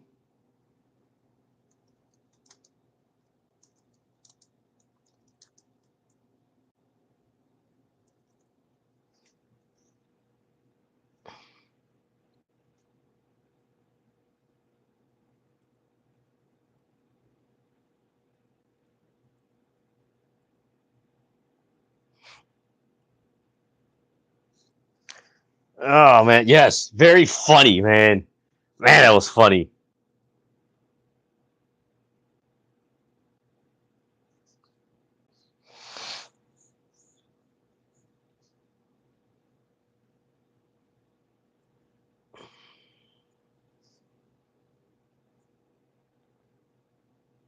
Boricua!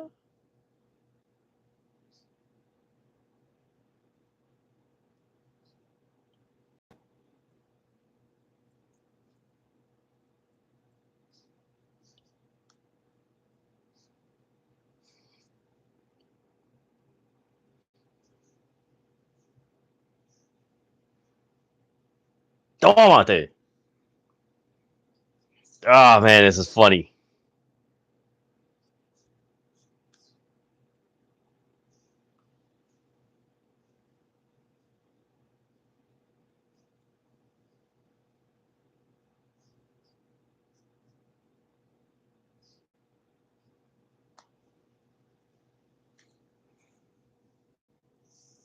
Man, thank you guys for the likes. Man, give this video a thumbs up. Subscribe to City of Wrestling. So far in the poll, who do you think shows up at SummerSlam? The options are Roman Reigns, Jimmy Uso, Hikuleo, and all of them. Right now, Roman Reigns is in the lead at 45%. You got Jimmy Uso at 23%. You got Hikuleo at 5%. And then all of them you have at 27%. Thank you guys for tuning in. Oh, you got LWO.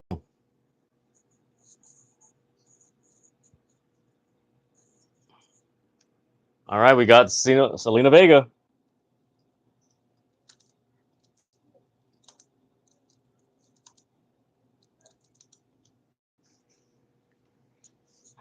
Yeah, I'm looking forward to Roman coming back, man. It should be good.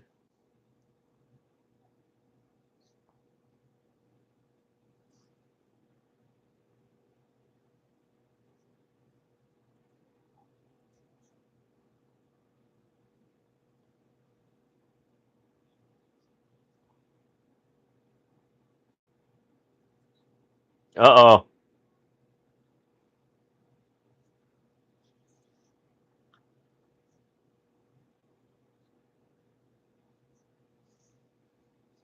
She's got her arm wrapped up. I'm glad they're utilizing Selena Vega because she has a lot of personality.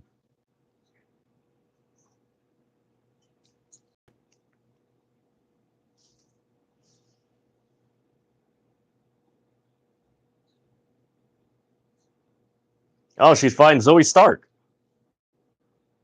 Oh, yeah, she has the chancla.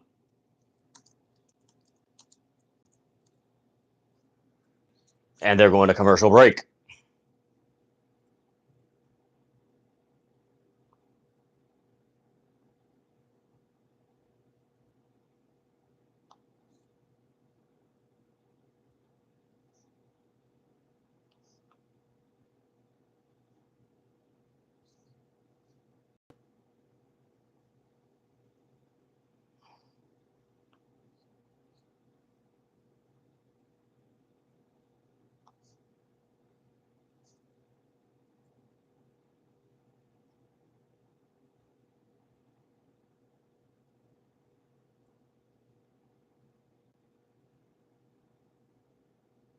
And they're really hyping up Bad Blood in Atlanta.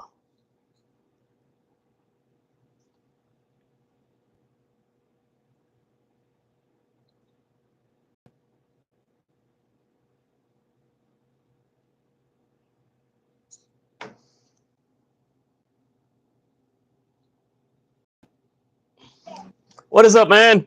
What's up, man? Sorry I'm late. You came right on time. Man, you always come at 9. I was trying to log in and my thing was buffering, but I seen the whole Rhea Dom thing and I didn't hear anything. Oh, man. You didn't miss anything. What was funny was that Dominik Mysterio cussed her out in Spanish. Live. Yeah. He's like, what are you? Tuntende, you're stupid. I'm like, oh, man, that's funny. They'll have the clip on Twitter or Instagram pretty soon. But, man, it was funny. He made her cry. That's golden, man. That was funny, man. So what's been up with you, man? How you been? Really good, man. Really good. Thankfully, there's no storms or anything. Yeah. So hopefully we'll have to finish the show. I know. That was funny last week because you looked at me like, why are you ending this show? I'm like, dude, there's freaking like I literally got the warning on my phone. Like it was ZV. I was like, I'm out. And as soon as I shut everything off, that's when the sirens went off.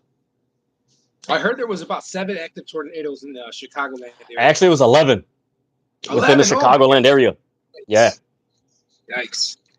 Well, I'm glad everything's good with you. You're safe. Your family's safe. Everything was good over here. It was really not that bad, to be honest. You know, it was a lot of trees falling down, you know, but other than that, you know, same old Chicago, Windy City, just a little more than usual, but, you know, we're safe. Yeah, other parts got hit real bad. Like the trees and everything. Like they got, man, I know several cars got totaled because the actual tree limb just, which it's like, damn, that sucks. But you know what? So it sucks, but in a good way, I'm glad it happened in the summer, not in the winter. Exactly. Remember a few winters we got like strong winds, and some of these trees, boop, and that's it. Yeah, it's been like a crazy 2 weeks, man. If you think about it, man, from tornadoes to the whole Microsoft outage to Joe Biden, you know, it's like what's going on here? I love this. I love this sun because I'm getting a lot of suntan. Yeah, I'm getting it too. So I don't know if you heard about Bobby Lashley and MVP? I heard they're not with WWE or not re-signing with WWE, apparently. Yeah, Dave Meltzer reported. He's the only one that reported that it looks like they're both looking to head to AEW and reform the Hurt business. So in my like when I was thinking about the Hurt business and stuff, so my like predictions, my views of it, what I would love to see happen is if Bobby and MVP come to AEW and they mentor these young guys like Private Party, you know, that'd be the new. You know what? People said, I was reading on Twitter, they're like Private Party or Powerhouse Hobbs and Ricky Starks. I don't think Ricky Starks gonna be there for much longer, man. I think he's gonna stay there because the thing is, like, on top of the Lashley MVP thing, a lot of people have been calling out Triple H's booking of African American wrestlers, and it's like, you know what? There's a because they're like, what had like African American champs right now? Let's think about it. No. Tag team? None, right? Wow. No. Wow. They're like one tweet. I gotta send it to you, but they broke it down. They're like, the Street Profits went from one of the best tag teams in the WWE to like normal. Like that's been a lot of people's complaint. Normalized all the African American wrestlers, even the women. It's surprising they would keep the Street Profits over Bobby Lashley. That's just my opinion. You know, I just surprised. Well, Bianca's there, but look at what they've done with Bianca and Jade. They're normal. They're a tag team, you know. But they're normal. It's just like even Jade, like on the Friday live stream of SmackDown, the people that were on, we were all said, we were like, dude, like Jade was more of a special attraction in AEW, and WWE, she's another woman on the roster. Yeah, but I get that, but at least now she's actually learning how to wrestle. You know, she was learning how to wrestle in AEW. Yeah, but now and the thing is, like, she was her matches were taped, so she had time to train and everything. But here's like, okay, yeah, it's like, you have a bigger exposure. Yeah, but that's at the same time, you don't have that mystique. That's the thing. Yeah. Well, a lot of them don't. You know, you got to be. I mean, look at Andrade. You know, you would think Andrade has that mystique, but you know he doesn't. You know, not WWE. You know what it is? What it is. And remember how when we were doing wrestling talk, remember everybody was like, "Oh, Tony Khan's just signing these guys to sign them," and remember people gave Tony Khan flack. That's what Triple H is doing now. Oh, they're in AEW. Oh, let's sign them. And it's like, like, what is he doing? Like, you ain't doing it. Like, Andrade's the speed champion. Yeah. And he doesn't come out with the belt. It's like, well, do they even acknowledge the speed championship right now? You know, I think that's another thing. You know, like it's kind of commentary. Yeah. Hey, we acknowledge it more than they do, and that says something. Yeah. But yeah, a lot of people have been talking about Triple H's booking of African American wrestlers. Like, look at Carmelo Hayes on the main roster. It's like, and of course, a lot of these, but the thing is, a lot of these young NXT guys that are coming into the main roster from NXT, they're not getting the exposure they were in NXT. Like, look at, like you said, Carmelo Hayes. What's his name? Well, the only one that's getting the big exposure is Braun Breaker. That's it. Yeah, that's it. You know. But if you think about it, like even like case in point, Naomi, she came in from TNA with a bunch of momentum at the beginning of the year. She's another woman on, like, really? Naomi's kind of a veteran. Like, think about it though. Yeah, but she came in with a lot. Like, that's the thing that people are noticing. Like, man, these people are coming in with momentum, and it's just like, oh, here you go. Well, what if they start interdoing the championships with TNA and WWE, and Naomi goes back and forth? You know, that's something now. You know, like, I give it some time. I think that's going to happen. You know. No, they aren't. NXT's gone Jordan Grace, Joe Henry, and Frankie Kazarian. NXT's gotten Izzy Dame, Charlie Dempsey, TNA. and Wesley. Yeah. Well, the Rascals are on TNA on NXT now. Yeah, but it's more lopsided. WWE's getting their two over talents, and NXT's like, oh, here you go. Here's some. Like, really? I'm actually liking it, man. I think I honestly find that very entertaining, man. It's kind of like the Forbidden Door, but on this side. I watched Slammiversary Saturday, and I can tell you, watching NXT and watching TNA, there's more interest of TNA wrestlers going to NXT than NXT wrestlers going to TNA. True. Well, I mean, come on. And it's all because of the wrestlers they're sending. Big dogs, though. You know, they're the big dogs. What's going on? But no, it's because they're sending. It's who they're sending. It's not so much that they're going to NXT. They're sending Joe Henry, the most over guy. Yeah. So it's like, oh, let me see Joe Henry over there. And then it's like, hey, it's like Roxanne, Trick Williams. You know, somebody going to go over there.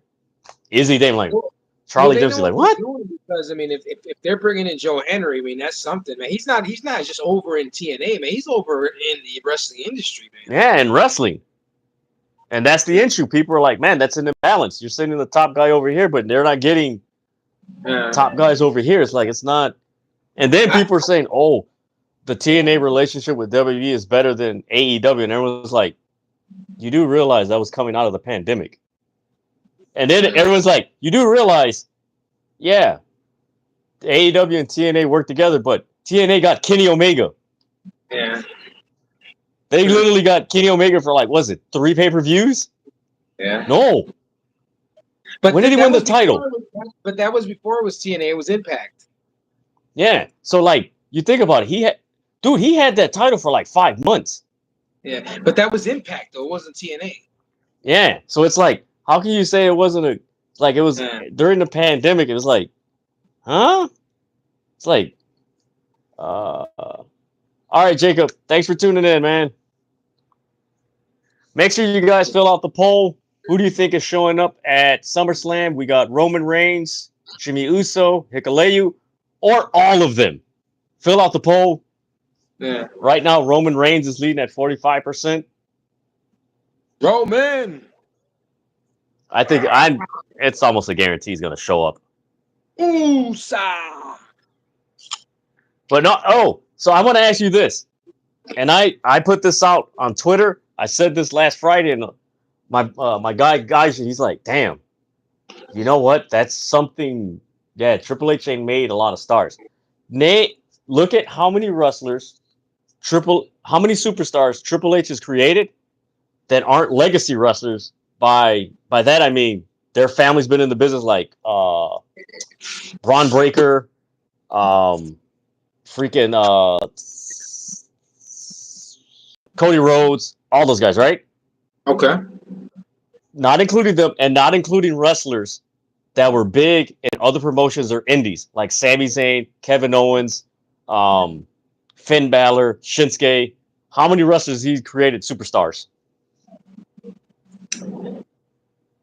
I mean, pretty much all of them came from the indies, though, man. You know, they were just now that going back to my question. How many stars did he create that weren't legacy wrestlers or didn't come from the indies?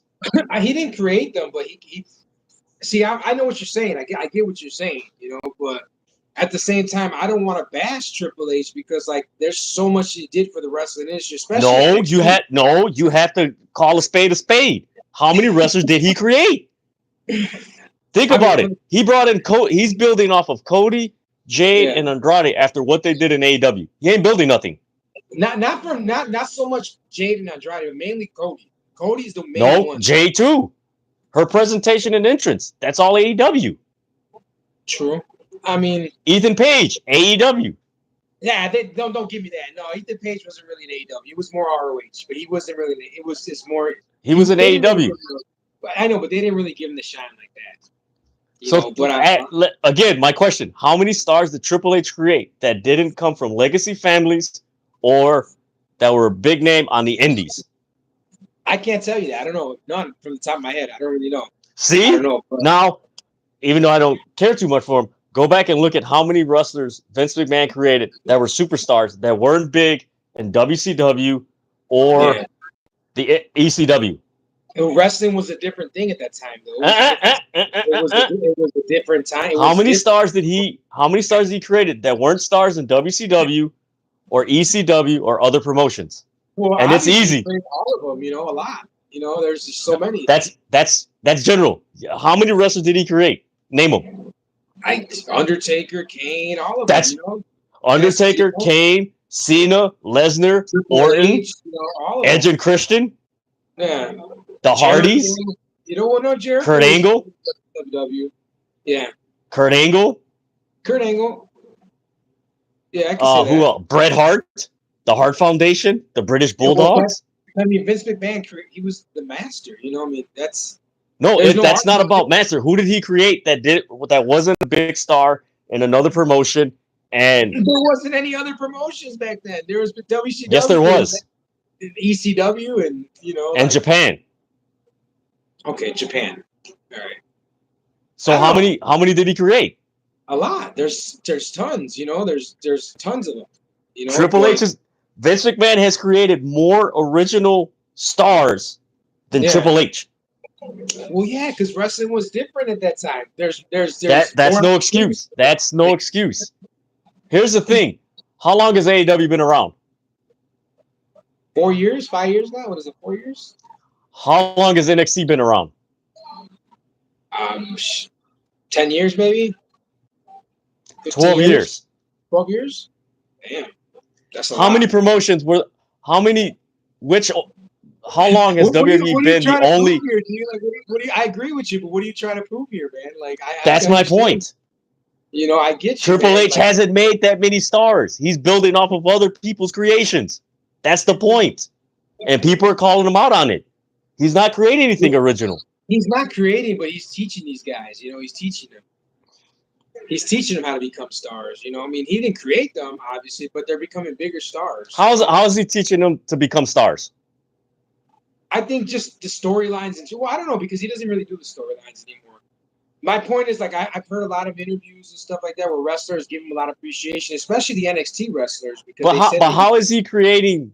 How is he creating them? I didn't say he was creating them. Yes, you did. You're like, how is he creating?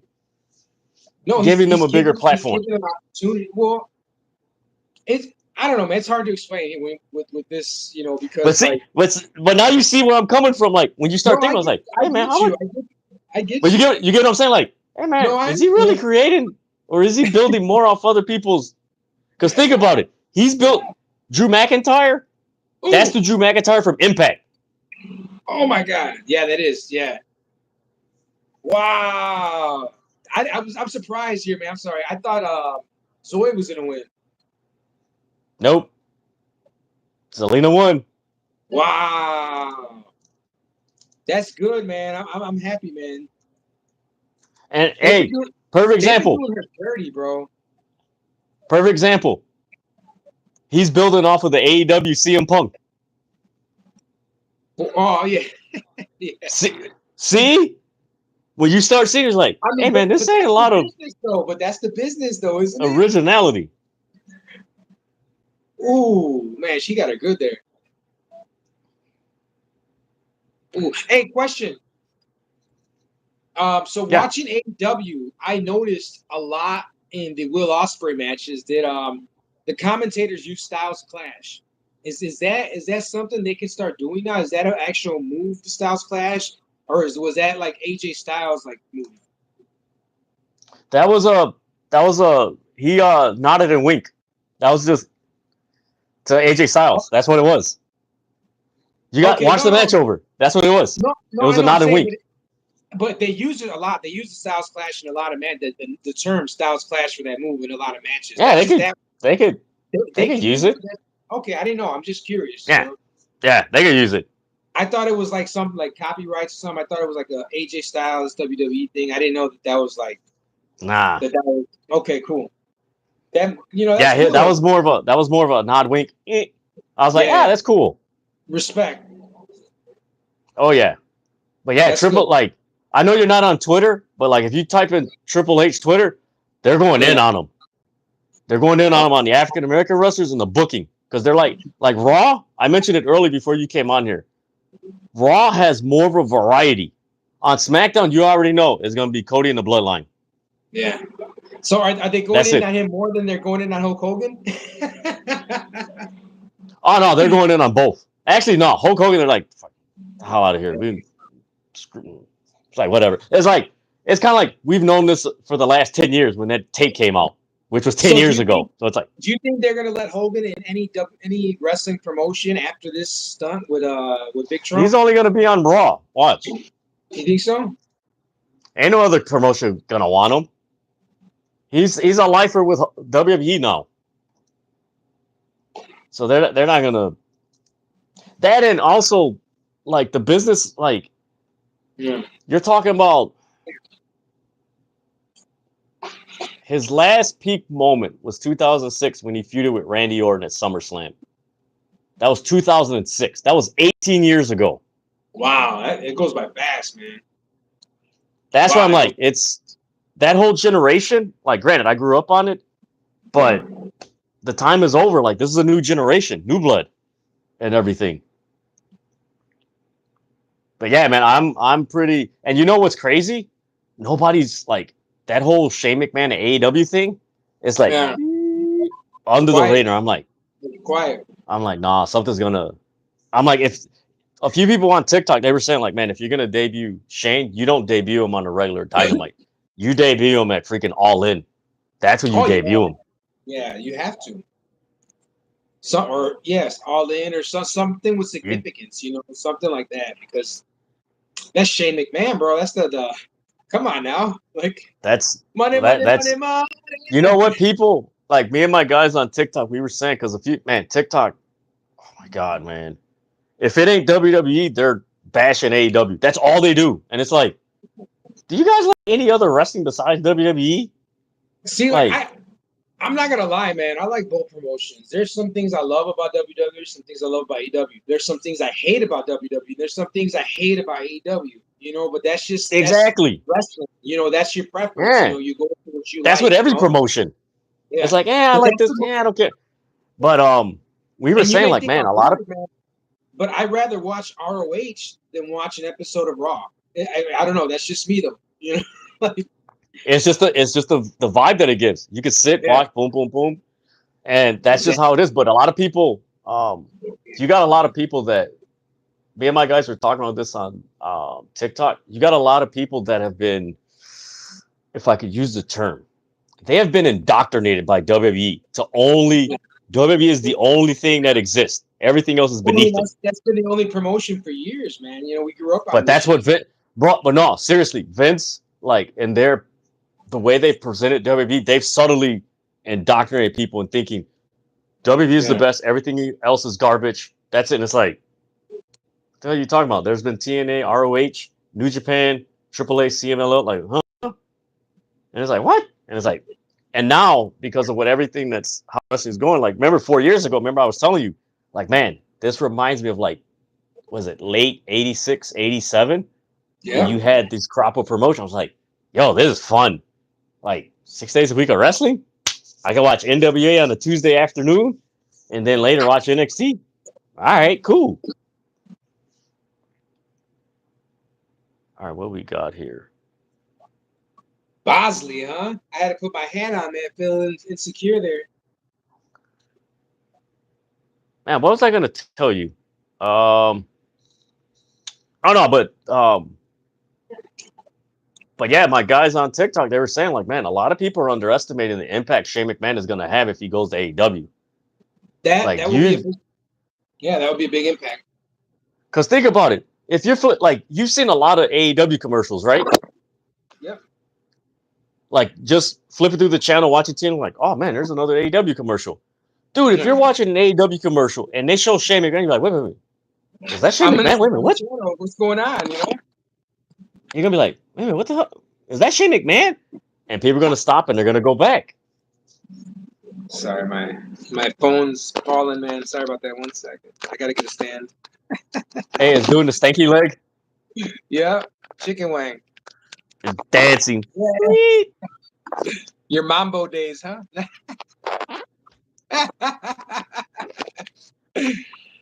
But yeah, man, a lot of people, man, let me see if I can find those tweets.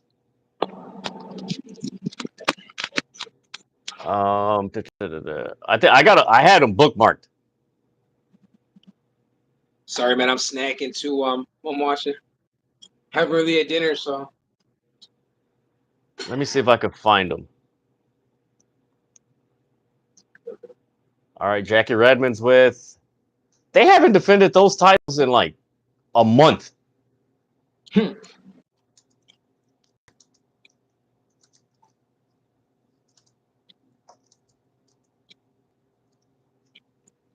Man, The Rock is just so inspirational, man.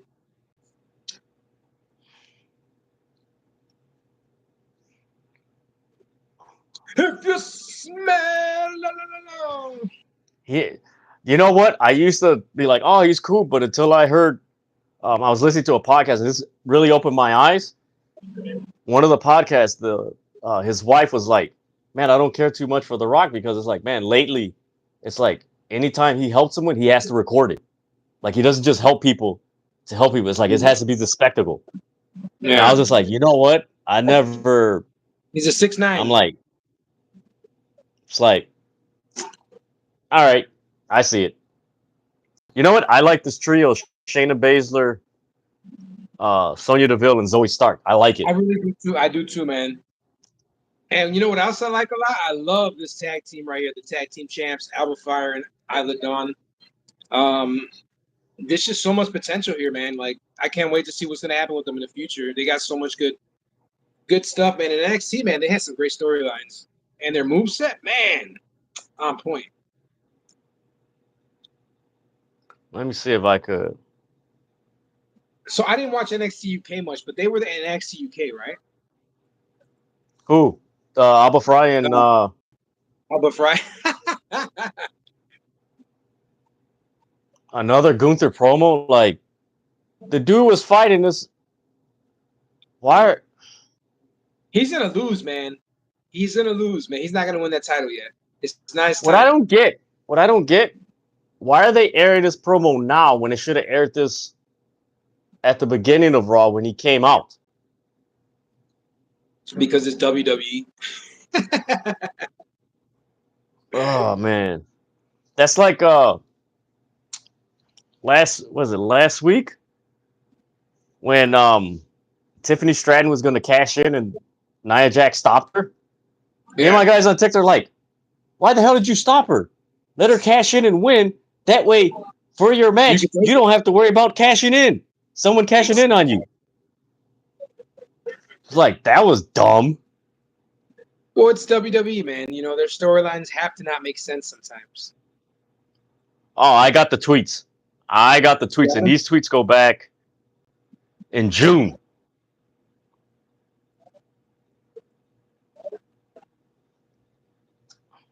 I'll read these after Raw. Cool.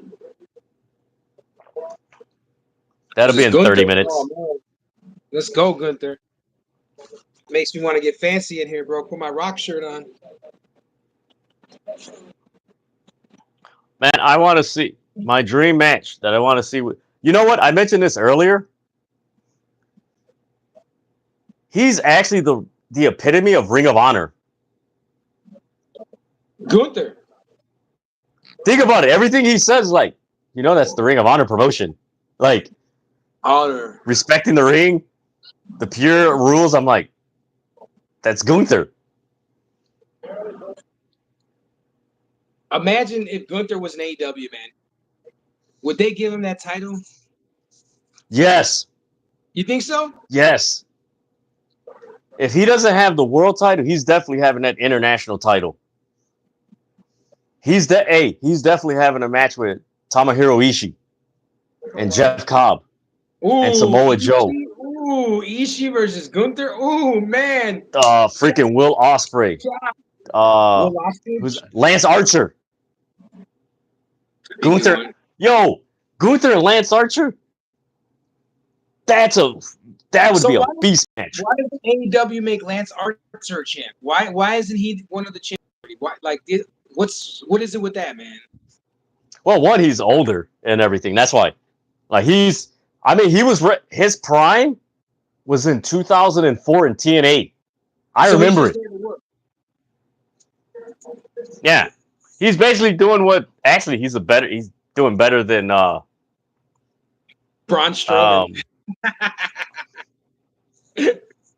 Way better than Bron. Yeah, man, but if MVP and Bobby Lashley are going to AEW, yeah, bro, somebody said, can you imagine Bobby Lashley versus Darby Allin? Nah, man. I'm like, I would love to see that match. Nah, I want to see Bobby Lashley destroy the Young Bucks. Oh my God. And you know what? Somebody said if you bring in the Hurt Business, they need to feud with the Blackpool Combat Club. Kind of like replace them. But that's if they have the original Hurt Business. Because if he goes to AEW with MVP, they're going to mix it up with some younger guys that are in AEW. They're not going to bring Yeah. Because if AEW is smart, if they were smart, bro, hear me out. They would not only bring an MVP, Bobby Lashley, but also Shelton Benjamin. No, that's what they're saying. All three of them. At least him. No, all three of them going over there. Yeah. But then you add like Private Party. Somebody said Leo Rush. That's a that maybe as a that's a pretty because you figure you think about it in AEW, you need a faction of at least 5 guys. I would say I had Hobbs, man. With Hobbs, MVP, and Shelton. Whew, man. Hobbs being the younger one, man. Dude, you need to put Lashley and Hobbs as a tag team. Yeah. Just destroy the tag division. Yeah. Oh my God. Even Hobbs and Benjamin, bro. Even Hobbs and Shelton. Dude, Shelton Benjamin versus Ospreay.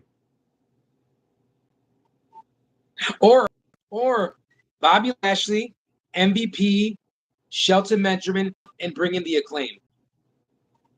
Nah. The Acclaimed aren't as over as they... Actually, Anthony Bowens is more over than Max Caster. Like, the people are tired of Max Caster. You know what, man? Max Caster comes off to me as lame, to be honest. That's just... No, that's cool what at first. Everybody's like, eh. They're like, Anthony Bowens. He's kind of lame, you know? Like... Hey, are you breaking up? No. Why? Can you hear me? Okay. Yeah, it was going a little slow. Maybe it's the wet. You're good. Who the hell is facing? You gonna go out and come back in? I'm on Wi-Fi. Okay.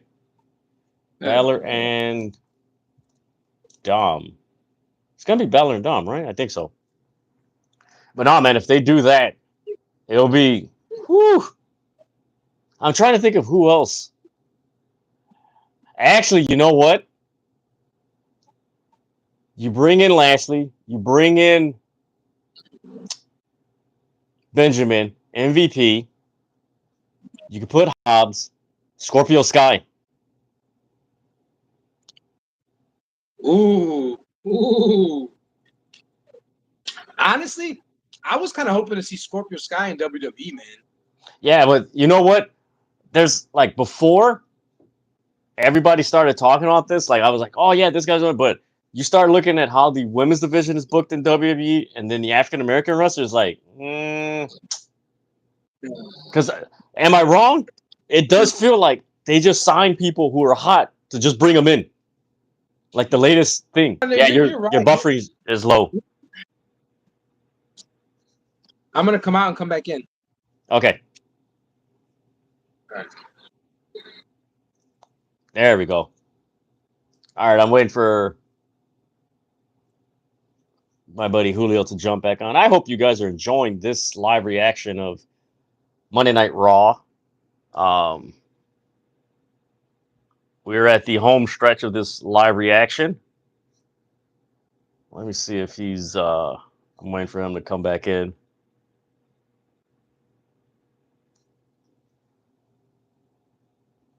Let's see if he comes back in. So right now it's at commercial. Right now we got Sami Zayn and Jey Uso against Finn Balor, I believe. Dominik Mysterio. Hey, Jacob, what's up, man? So yeah, right now it's a commercial break. I'm waiting for my buddy to come back on. He was having some technical difficulties.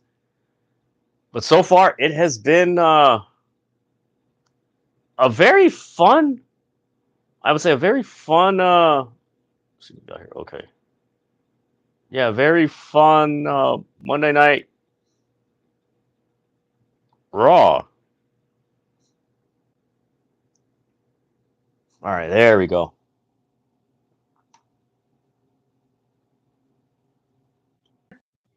Yeah, it's good. It was probably your internet, the signal or something like that, probably. I was on Wi-Fi. I'm on network now, so that's a little better, I guess. Damn. Hey, all right, here's the update on welcome back, Jacob. AEW's All Out ticket sales. Wow. Correct. And that's the map right there. So They're picking up with the ticket sales. Yeah. Well, I might be there. I was wondering why they didn't do Chicago Chicago, because that's Hoffman Estates. And I know there's what was it? I think there's a concert, but there's something else. I know they had an agreement with the Now Arena that they had to do a certain number of events there because they had that plaque from the first All Out.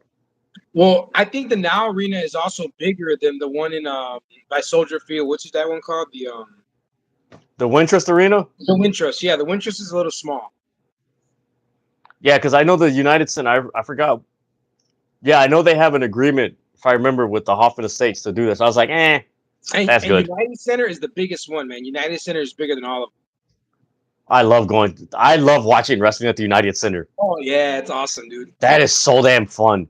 But in Rosemont, man, come on, be honest. There's no bad seat over there. You go to Rosemont, man, it's just too damn fucking looking like sardines. It's old school, man, but there's no bad seat in there. Every seat in there is awesome, dude. Oh, yeah. Next week, Xavier Woods and Karrion Kross. No. The guys that they should be showcasing more.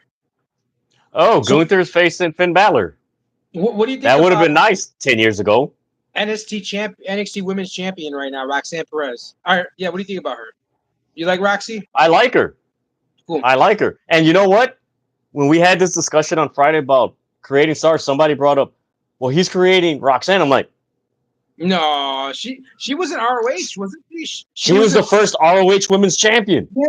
She beat Willow. Yeah, she was an ROH, and then she trained with Booker T too. Yeah. But I got the receipts of all these tweets about Triple H's booking. But she was but she was in the ROH before they got down, right? Yeah. She was in the Sinclair. Yeah. The Sinclair ROH. Yeah. Like, look at, like, we talked about this Friday. Look at how they booked Bayley. My guy, he was like, you know what?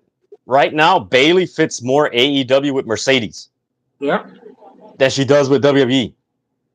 Because you think about it, Britt is going to be Britt, and Jamie Hayter's returning. She was with Britt Baker. So my guys was like, think about it. What's better? Bayley wrestling Nia Jax at SummerSlam for the title, or being a tag team with Mercedes against Britt Baker and Jamie Hayter, which could be at All Out. That would be good. But see, the thing is with Bayley, man, in my opinion, they gave her the title again too late in her career, man. They should have did this a long time ago. They gave her the title like with no build or anything. It's like a, you know what? They gave her the title. If I remember correctly, they gave her the title while they were negotiating a new contract. Yeah. It was like, oh, see what we're going to do with you. It's like. Because realistically, man, like right now, the one in my eyes who should be holding that title is probably, man, Liv Morgan and Rhea Ripley. One has to hold the other title. One hold this title, one hold the other, because they're both. Yeah, and you know what? It goes back to what we were talking about, Bianca Belair. You can't give her the title because there's nothing. They put her in nothing interesting. No. And you don't want to give it to Jade this early into her career. You want to build her up more. You know, make her a single star in WWE. Hopefully they build her up. Yeah. Because it's like right now, it's like if you give her the title, it's like, okay, nice. Yeah. That's it. It ain't like 10 years ago when we were watching it, like, yo, Sasha, Charlotte, Becky, Paige, who else? AJ Mendez, the Bella Twins. Like, you had about 12 women deep. Like, yo, you know, Nia Jax, Alexa Bliss. In her later stages, you know. Yeah, it was like, yo, this is, but you don't have that. No. I don't know, man. I like Bayley, and I'm happy for her, man. But I like her, but you know what? It's, for me, like I've been telling people a lot. It's not so much the wrestlers being bad; it's how they're presenting the wrestlers that's horrible. Yeah, you're not giving me a reason to. You're not giving me a reason to engage in them. Yeah. And it's the timing too, man. Like this is not a good time for her to be the champion. Well, I mean, any time's a good time, but like she shouldn't. Like they should have did this 2-3 years ago. You know. Well, you know what? 2-3 years ago, actually, she was the champion. So it's 2-3 years ago. Judgment Day? Is that my question? He's Judgment Day now. He's like Sami in the Bloodline. But he's more Judgment Day than Dom. No, he's literally like Sami Guevara or Sami Zayn was in the Bloodline. Yeah. That's all he is. I like seeing Carlito on TV, man. This is awesome. This brings me back to like my childhood, bro. Him and Damian Priest, man. Yeah. Hilarious. It's like people forget the matches that Carlito had with John Cena, with Bobby Lashley. Freaking Carlito was a man back then. Booker T. Dude, he was more over than the Miz. He was there before the Miz.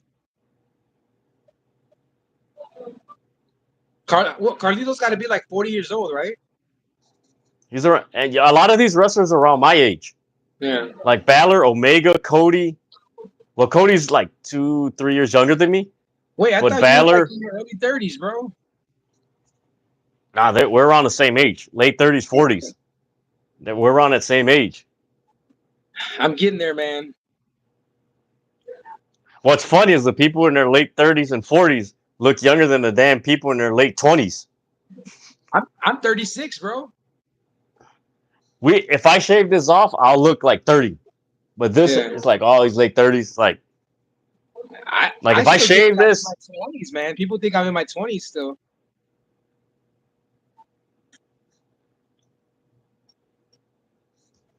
But I can only hold that so much longer, man, because I'm getting old.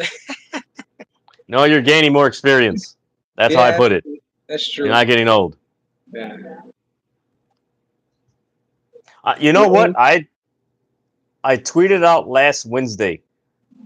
For some reason, I think Max Caster is going to turn on Team AEW. Max Caster, I think so. He needs to go singles, man. You know, he needs to go to ROH by himself. He needs to go to ROH. I love ROH, man, but they treat ROH like an enhancement. Well, no, they already reported they're gonna give it more attention. What a lot of people have been saying is they could be prepping to build it up because more than likely they're probably going to go after Scott D'Amore because this no compete is up in January. So why isn't Athena, the ROH Women's Champion, the Black Women's Champion, ever featured on any AEW TV show? She's ROH. That's the whole thing. She's not featured, but you see Mark Briscoe and a few other guys on ROH who are champions, and it's like, but they're on AEW all the time. You know what? I got to tell you, on last Friday, we had that discussion, and I'm in the works of doing a video. And that's one of the things I hate about AEW. So here's what I said. I said in the video, I'm like, WWE does drafts. If I'm AEW, I do a hard roster split of AEW and Ring of Honor. I put a commissioner with a championship committee on ROH and AEW, and instead of a freaking draft, I have trades. Yeah. Where they're trading talent. And then I was like, then what I would do in October, November, I would do excursion trades. And what that is what they used to do back in the day, talent exchanges. And I would have excursion trades with AEW, New Japan, Stardom, and CMLL. Because what's happening in January? Wrestle Dynasty. Who's in there? AEW, ROH, CMLL, New Japan, and Stardom. How long do you think this relationship with New Japan is going to go with AEW? Is it going to go for a long time, years to come, or? No, it's going to go for a long time. So it's going to go for a long time. The thing is, right now, the Japanese economy is struggling. No, I shouldn't say struggling. Like it's on the downside right now. Shit, so struggling right now. They're helping them. They're helping them. So yeah, it's going to be that, and they've restructured a lot of things. What's up? Sami Zayn is so good, man. It's just It's crazy out there. So yeah, I told them, I was like, that would be my idea. I would do a hard split, and what I would do a trade. I wouldn't do a draft. I would do trades with the commissioner and everything. And what I would do, I wouldn't do it like WB. I would actually have the commissioner talking with the wrestler, like, hey, where do you want to go? Do you want to go here? Do you want to go here? What do you want? Do you want to wrestle a few matches in CML and go after this title? So that way, you're emphasizing, okay, we want to trade this guy, but this guy wants to go after this title and this title and this title. And you bring the... Let me ask you something. If you know how... I don't know how much of a sports guy you are, but you know how like the Major League Baseball and NBA have like big trade days? Yeah. The trade deadlines on ESPN. Can you imagine if AEW did that? Like drafts and stuff like that? No, a trade deadline day. Leading up to Dynamite. That'd be dope. Yeah. You'd be like, yo, this guy's going to CMLL. Oh, this guy's coming from CMLL. Oh, this person's going to Stardom. Wait. See, with AEW, that would be really cool because the guy would be forced to leave like AEW and go to Japan and be a star for a couple months. For a couple months, you know? So you think about if you do it in November, you got December, or let's say you do it in October, late October. So you got November, December, and then the first week of January, you got Wrestle Dynasty. So then you have that guy over there. Then you could show matches of him wrestling in other companies on your... You get what I'm saying? Yep. That'd be dope. I believe that's probably where the direction that they're going with that. I think so. If they do that, man, that'd change the landscape of wrestling, man, because you can have a guy like, say, for instance, Mark Briscoe, you know, move to Japan and do a whole career stunt in Japan. Or you know what? A perfect guy, Wardlow, goes to Japan. Wardlow. That's a good one. Yeah, Wardlow. Yeah. They're not doing like, holy crap. Comes back like, yo, and then my guys we were talking about, he's like, man, you know what? You could, if you do that, you can actually create new feuds and reinvent a wrestler coming back. Like, oh, you wanted to trade because you didn't think I was this person. I'm gonna go. You see what I'm saying? Yeah. So it's a basic storytelling. And create a fan base too, because you can create a fan base in a different country that you never would have existed if you didn't put that person over there. Or you know what? A perfect example, you freaking send Wardlow to CMLL. Yeah. It was like, whoa, this dude big. Whoa. Kind of like how this guy was in Mexico, Mark Jindrak. Yeah. You do, man, because everybody's like, man, you can't do a draft. Like the term draft in wrestling is over and done. Like WWE killed it to death. But it's like, no, you create a trade deadline, and so like to really establish the drafts, you create an expansion draft, kind of like the NBA, where guys that you're like, man, you know what, we really don't use them. Here, we'll put them over here. We'll put them over here, and then there you go. But it's cool because then if you have a commissioner with championship committee, that makes it more like a league. Yeah. Where the wrestler's like, hey man, I want to, but it's like, no, you got to meet with the committee, and it gives it more of a sports feel and everything, almost like FIFA. That's what I'm surprised they haven't taken from FIFA.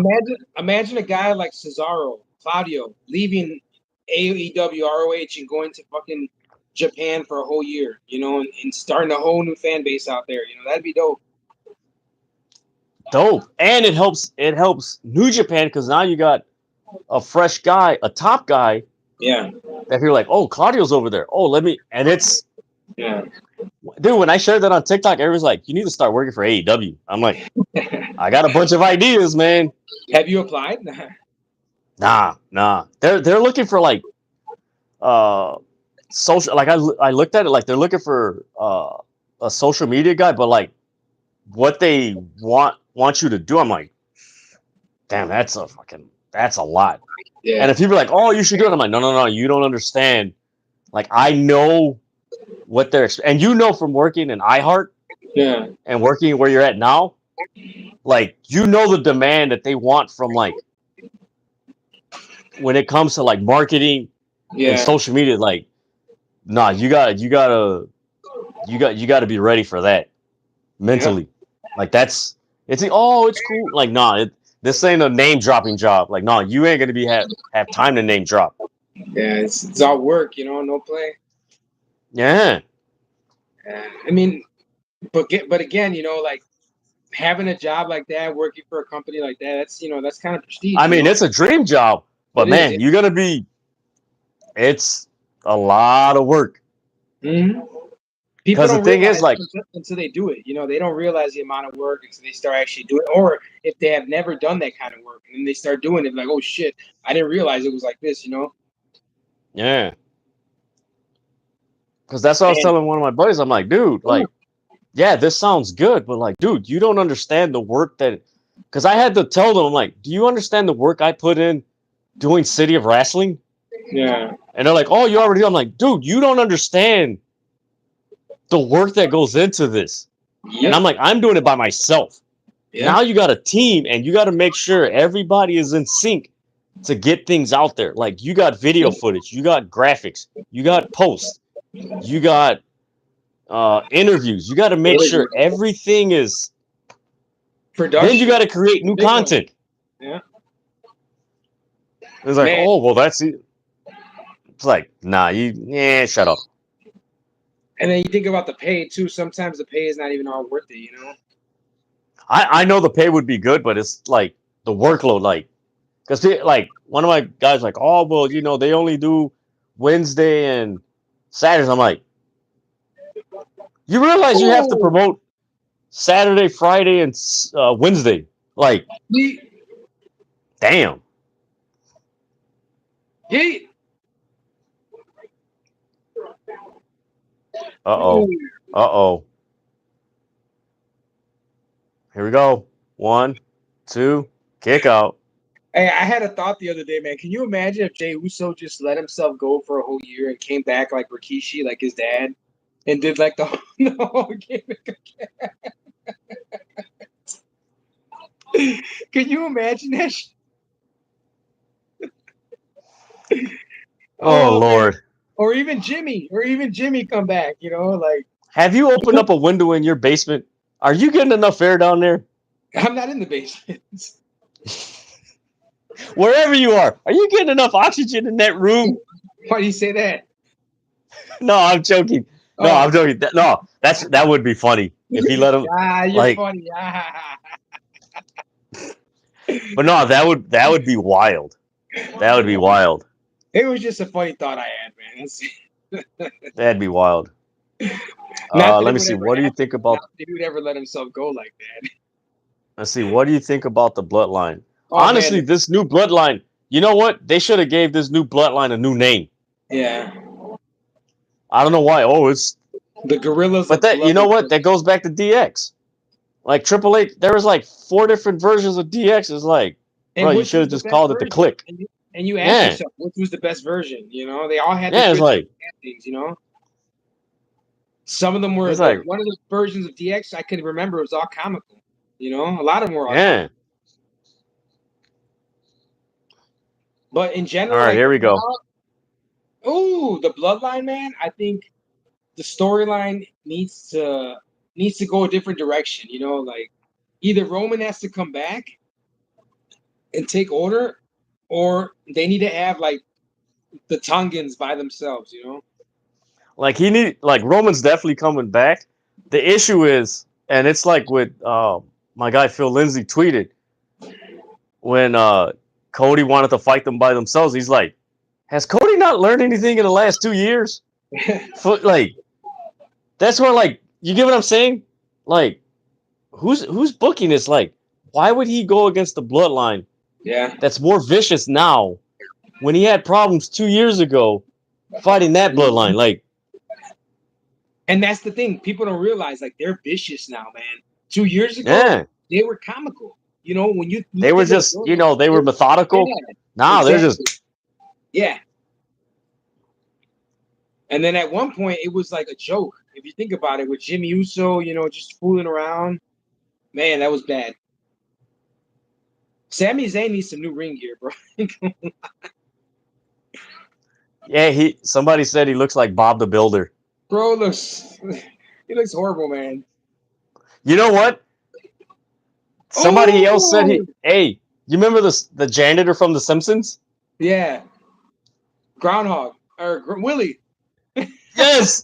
Groundskeeper Willie. Yes! Let me pull up a picture.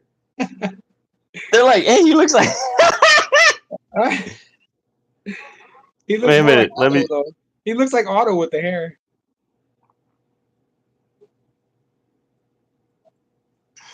Hey, JD McDonough's growing on me, bro. He's really growing on me. He's a workhorse. I ain't gonna lie. Yeet.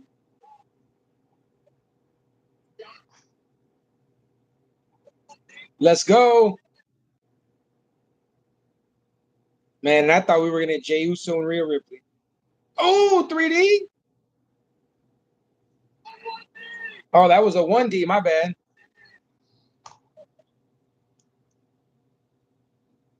Oh, that's Sami Zayn.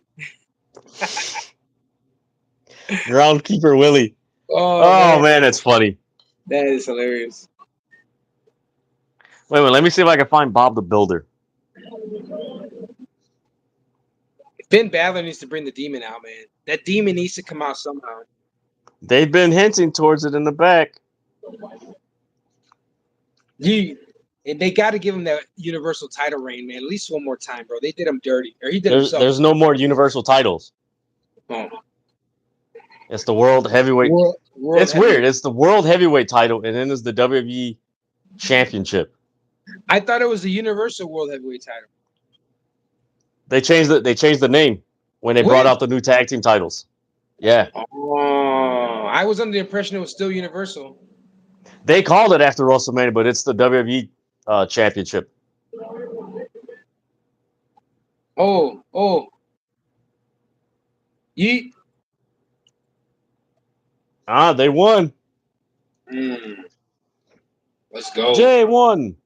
J16 now. I don't know what the hell I'm saying. Damn. Braun Breaker.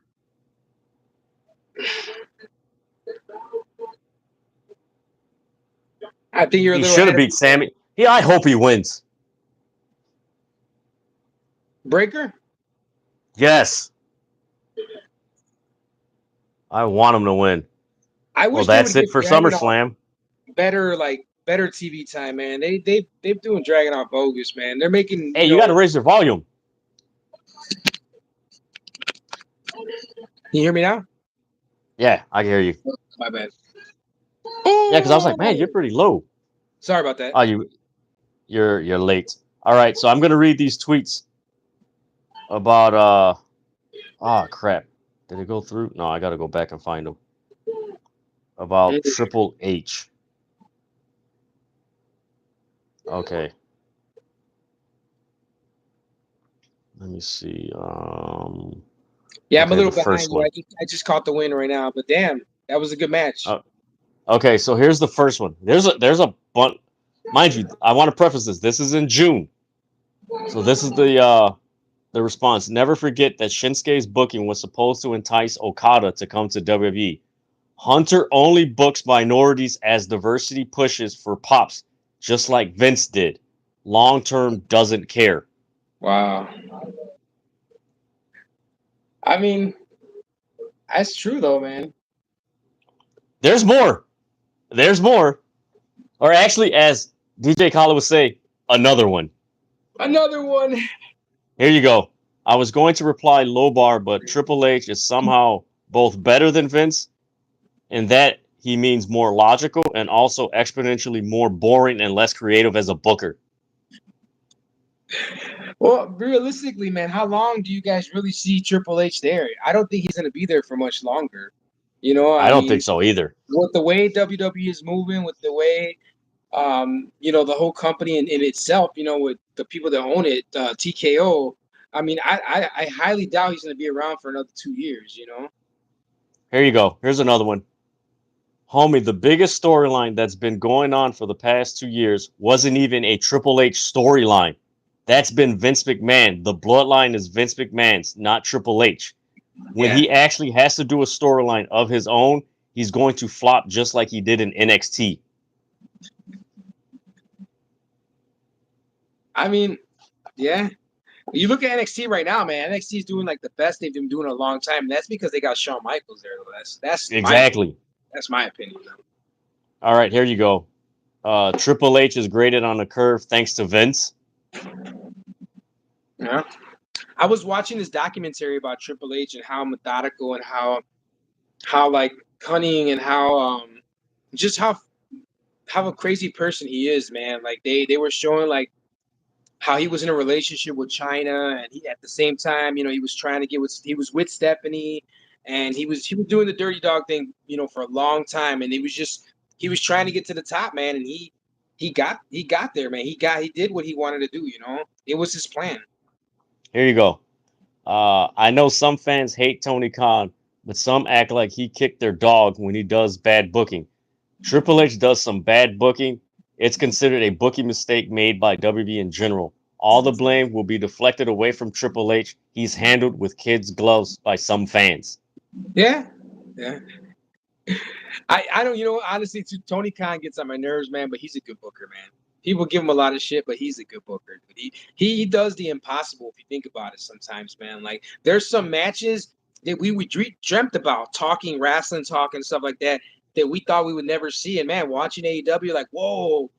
Like that MJF Ospreay match. Yeah, that was a good one. Last week.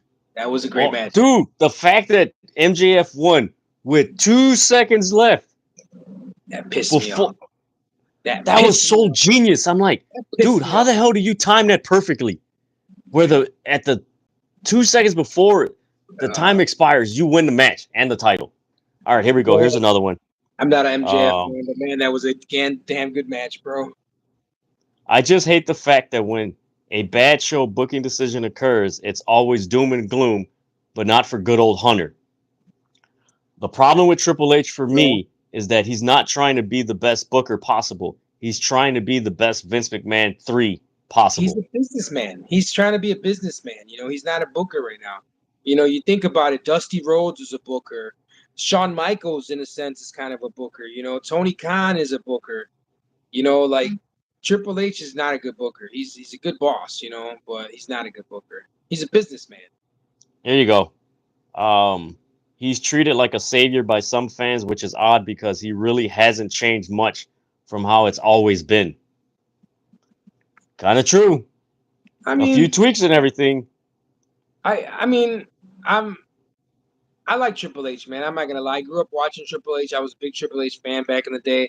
I'm more of a Triple H wrestler character fan than I am of a Triple H executive boss booking fan, if that makes any sense. Here you go. They fail to realize that Triple H has no imagination. The guy that copied his gimmick from the franchise, Shane Douglas, recycling ideas from Vince McMahon. That's true. That's true. Yeah.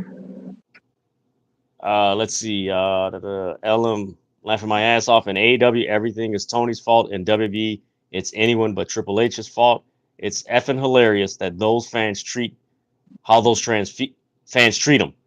They were harassing Becky for her entitled booking while praising Triple H for his booking. They're a fun group to watch if you don't engage with them. Here's another one. No contest. Triple H is revered as a booking god and wrestling legend online when the reality it's neither. Tony's constantly criticized for the smallest detail constantly.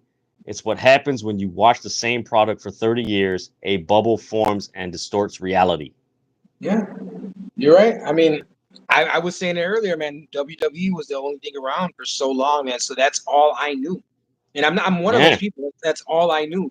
You know, and now watching AEW, man, it's a whole different animal. You know, I mean, you got to be open. Yeah, when stuff. I can tell you from someone that grew up with all those promotions, as soon as it was just WWE, it was like, oh crap, this is so boring. But that's all you know. It's like, oh God. It's like, please let there be another alternative. Yeah. Like, oh my God. Okay, here's another one. I think that creatively Triple H might be better.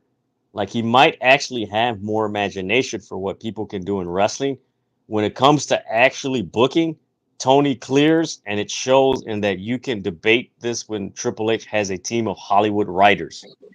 Yeah. True. The only thing I give bad to Tony is, man, about the booking, it's not consistent. That's the only problem. Like, not the Or coaching. was. This year has been good.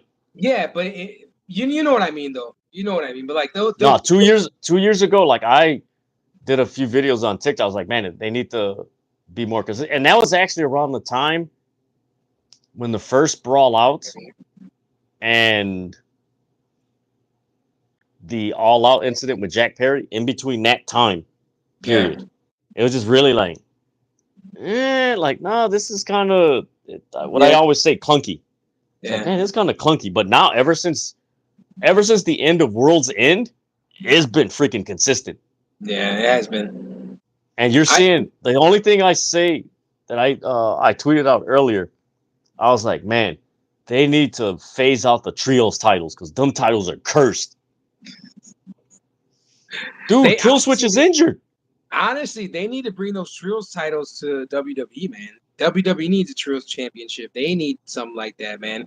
With the amount of trios groups that they have, man, they need that trios championship. AEW can go without a trios title. Yeah, and they can go out because a few people said, like, dude, those titles been cursed ever since All Out when Punk and the Bucks incident.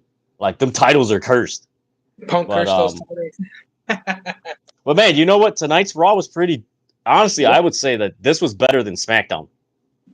Like, the only thing that SmackDown has that's really engaging is the bloodline. Outside of that, I'll watch the clips. But this, I mean, SmackDown. Huh? I'd rather watch NXT than SmackDown. No, you know what? Even NXT is more fun to watch than SmackDown. Yeah. SmackDown's just like, all right. And you know what? A lot of people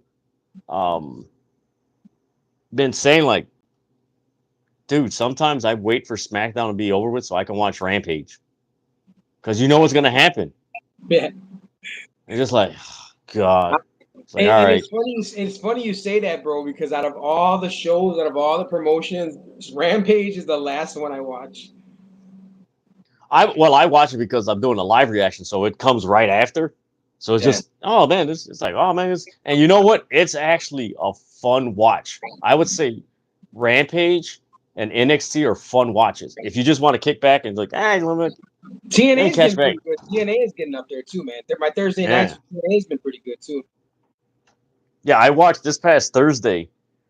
The only thing that concerns me about TNA, and I mentioned this on my Friday live reaction on TikTok, is that their Knockouts division, which is their bread and butter, they're only focusing on Jordan Grace. Yeah. Outside of that, you can't name who's in the division. General, their whole company is revolved around Jordan Grace. They put her over Moose, and Moose is the world champion. You know, her that's the downside of like what they're doing with the partnership. And actually, most people don't realize. Like, of course, people think like, oh, WWE is going to try to buy TNA, when actually it's not. It's the reason why WWE is working with TNA and like Noah and All Japan and Bloodsport is because the lawsuit that they lost against MLW, where in the lawsuit is stated MLW filed like, hey, they're acting like a monopoly. Yeah. And MLW won. So how do you make yourself not appear like a monopoly? Hey, TNA, let's work with you. Hey, All Japan, let's work with you. Hey, let's work with you. So that's why they're working with them. It ain't necessarily they want to buy them, because in the bylaws of the TKO merger with UFC and WWE is that they can't purchase a competitor within 5 years. Yep. So they can't do that. But yeah, man, the TNA thing, like, think about it. All the talk of the TNA NXT relationship is Jordan Grace and Joe Henry. Yeah. I honestly thought, in my opinion, bro, before I get out of here, because I got to go right now, I really thought they're working with TNA to use the old video footages, like of AJ Styles and stuff like that, you know, because No, that's what I thought. I thought like the history, Nah, video packages, and stuff. they can ask for permission and Yeah, everything depending on an angle because they've done it before. yeah. But nah, the real reason is because they're making sure they don't appear like a A monopoly. monopoly after Yeah. that lawsuit with MLW. Whatever happened to MLW? I don't even hear much about No, MLW. they're still they come on Saturday nights on YouTube. They got their storyline with Cesar Duran, El Jefe from Lucha Underground, Yeah, and Serena Del Rente. Oh my god, that's funny. I gotta watch it. So it was revealed that he was her papa, and then later he's like, well, she's like, well, I have something for you, and she's really pregnant in real life, and she's Wow. like, well, papa, she's like, you're gonna be a abuela, and he's like, what? Who's the guy? And he sees it. It's a guy that he doesn't like. I'm like, yo, this is a novella. I like this. I'm like, this is funny. That's funny, man. But it's only 1 hour. It's only 1 hour on YouTube. It's probably more exposure than that. And NWA. Well, they got no NWA's like a lot of these wrestling companies. Because I watch NWA on CW app. Yeah. Like they release every new episode like at 11 o'clock Central. So I watch it and everything. It's 1 hour, and they have the match, the interview, match, interview, match, interview. That's it. Is EC3 still their champ? Yeah, he's their champ. Dude, last week they had EC3 versus Sam Adonis. Wow, I gotta watch. Oh, that's Chris Masters, right? Yeah. No, that's Corey Graves' brother. Oh, is it? Yeah, that's his brother. Wow. So yeah, they had that match. And then MLW, man, what's the feud? Is it Matt Riddle and Sami Callihan? Did you hear about Matt Riddle missing that booking that he had? Look it up. There's something that was going on like 2 days ago that he was supposed to do a booking and he like canceled on him. He didn't even give him a heads up. It was what's his name? I forgot his name. I'll send you a link, man. I gotta look it up on Twitter. Wrestling Revolver, probably. No. I'll send it to you. You'll read about it. Yeah, but a lot of these companies outside of WWE, like when I say wrestling's hot, like dude, a lot of these companies are doing really good. Oh yeah, they're all doing good. But man, thank you guys. Thank you for tuning in. Yeah, no problem. And joining us always. Man, you know what? I'm surprised Samoan Prod ain't in. Yeah, man. Where was what's his name? Zilla. He's probably gonna. You know what? He's probably gonna freaking jump on Wednesdays. Samoan Prod for blood and guts and everything. But man, thank you for tuning in. Before we leave, right now, just a quick review of like what we thought of Raw. Like it was a really decent Raw. Not bad. Decent, good. Not decent. I had to bear through it. Like, no, there was some really cool stuff. The Damian Priest Gunther brawl, the Punk Drew Seth thing, practically the whole Rhea Dominik Mysterio whole thing. That's got to be the most entertaining thing right now in WWE, man. Yeah, it's freaking hilarious. It's hilarious, but also sad because outside of that storyline, everything else is just boring with the women's division. But no, it was a fun show. Guys, tune in this Wednesday for the AEW Dynamite Blood and Guts live reaction and review. I will be doing that. Yeah, I gotta work on that damn video of the AEW trade deadline and everything. Are you doing SummerSlam next week? Yeah, that's gonna be a long because Collision's airing at 5 p.m. right before SummerSlam. So that might be a 1, 2, 3. That might be a 4-hour night for me.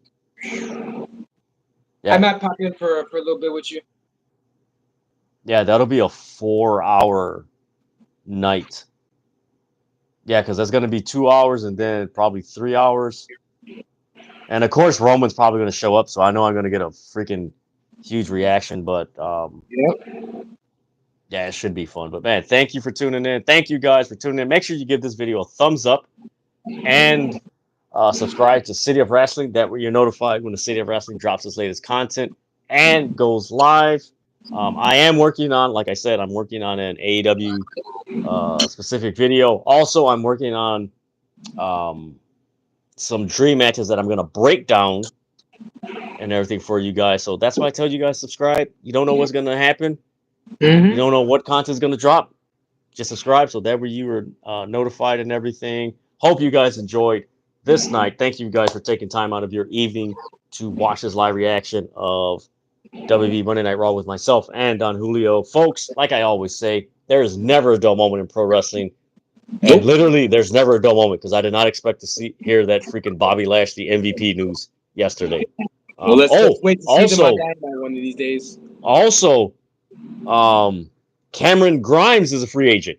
He announced it today as well. And Jinder Mahal made an appearance at GCW on Friday. Yep. Actually, if you guys haven't, check out the interview with Chris Van Vliet and Jinder Mahal. It's a pretty good interview, man. Pretty good interview. Yes. Really.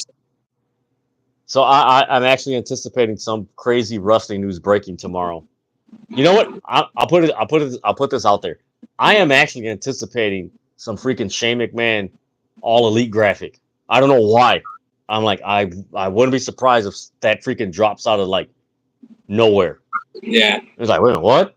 What the hell? If it does happen, it better happen with Mercedes Moné. Why? Because Shane likes that money. Dude, everybody said he would be the perfect backer for the Elite. Ooh, what if he's on Team Elite? Let's go, man. All right, you guys. And hey, who's the perfect person to go up against Shane McMahon or get a crew to go against him? His former general manager, Daniel Bryan. Yep. Or Bryan Danielson. Yep. I would love to see a match between Shane McMahon and Darby Allin, man. Ooh, oh my God. Man, I would love to see that, dude. That would be nuts. But man, like I always say, guys, there is never a dull moment in professional wrestling, and never say never. Trust me. Don't say that. Because you know what? Yes, you know what? I think it was what's today? The 22nd. Yesterday, 4 years ago, was when the talk of CM Punk going to AEW.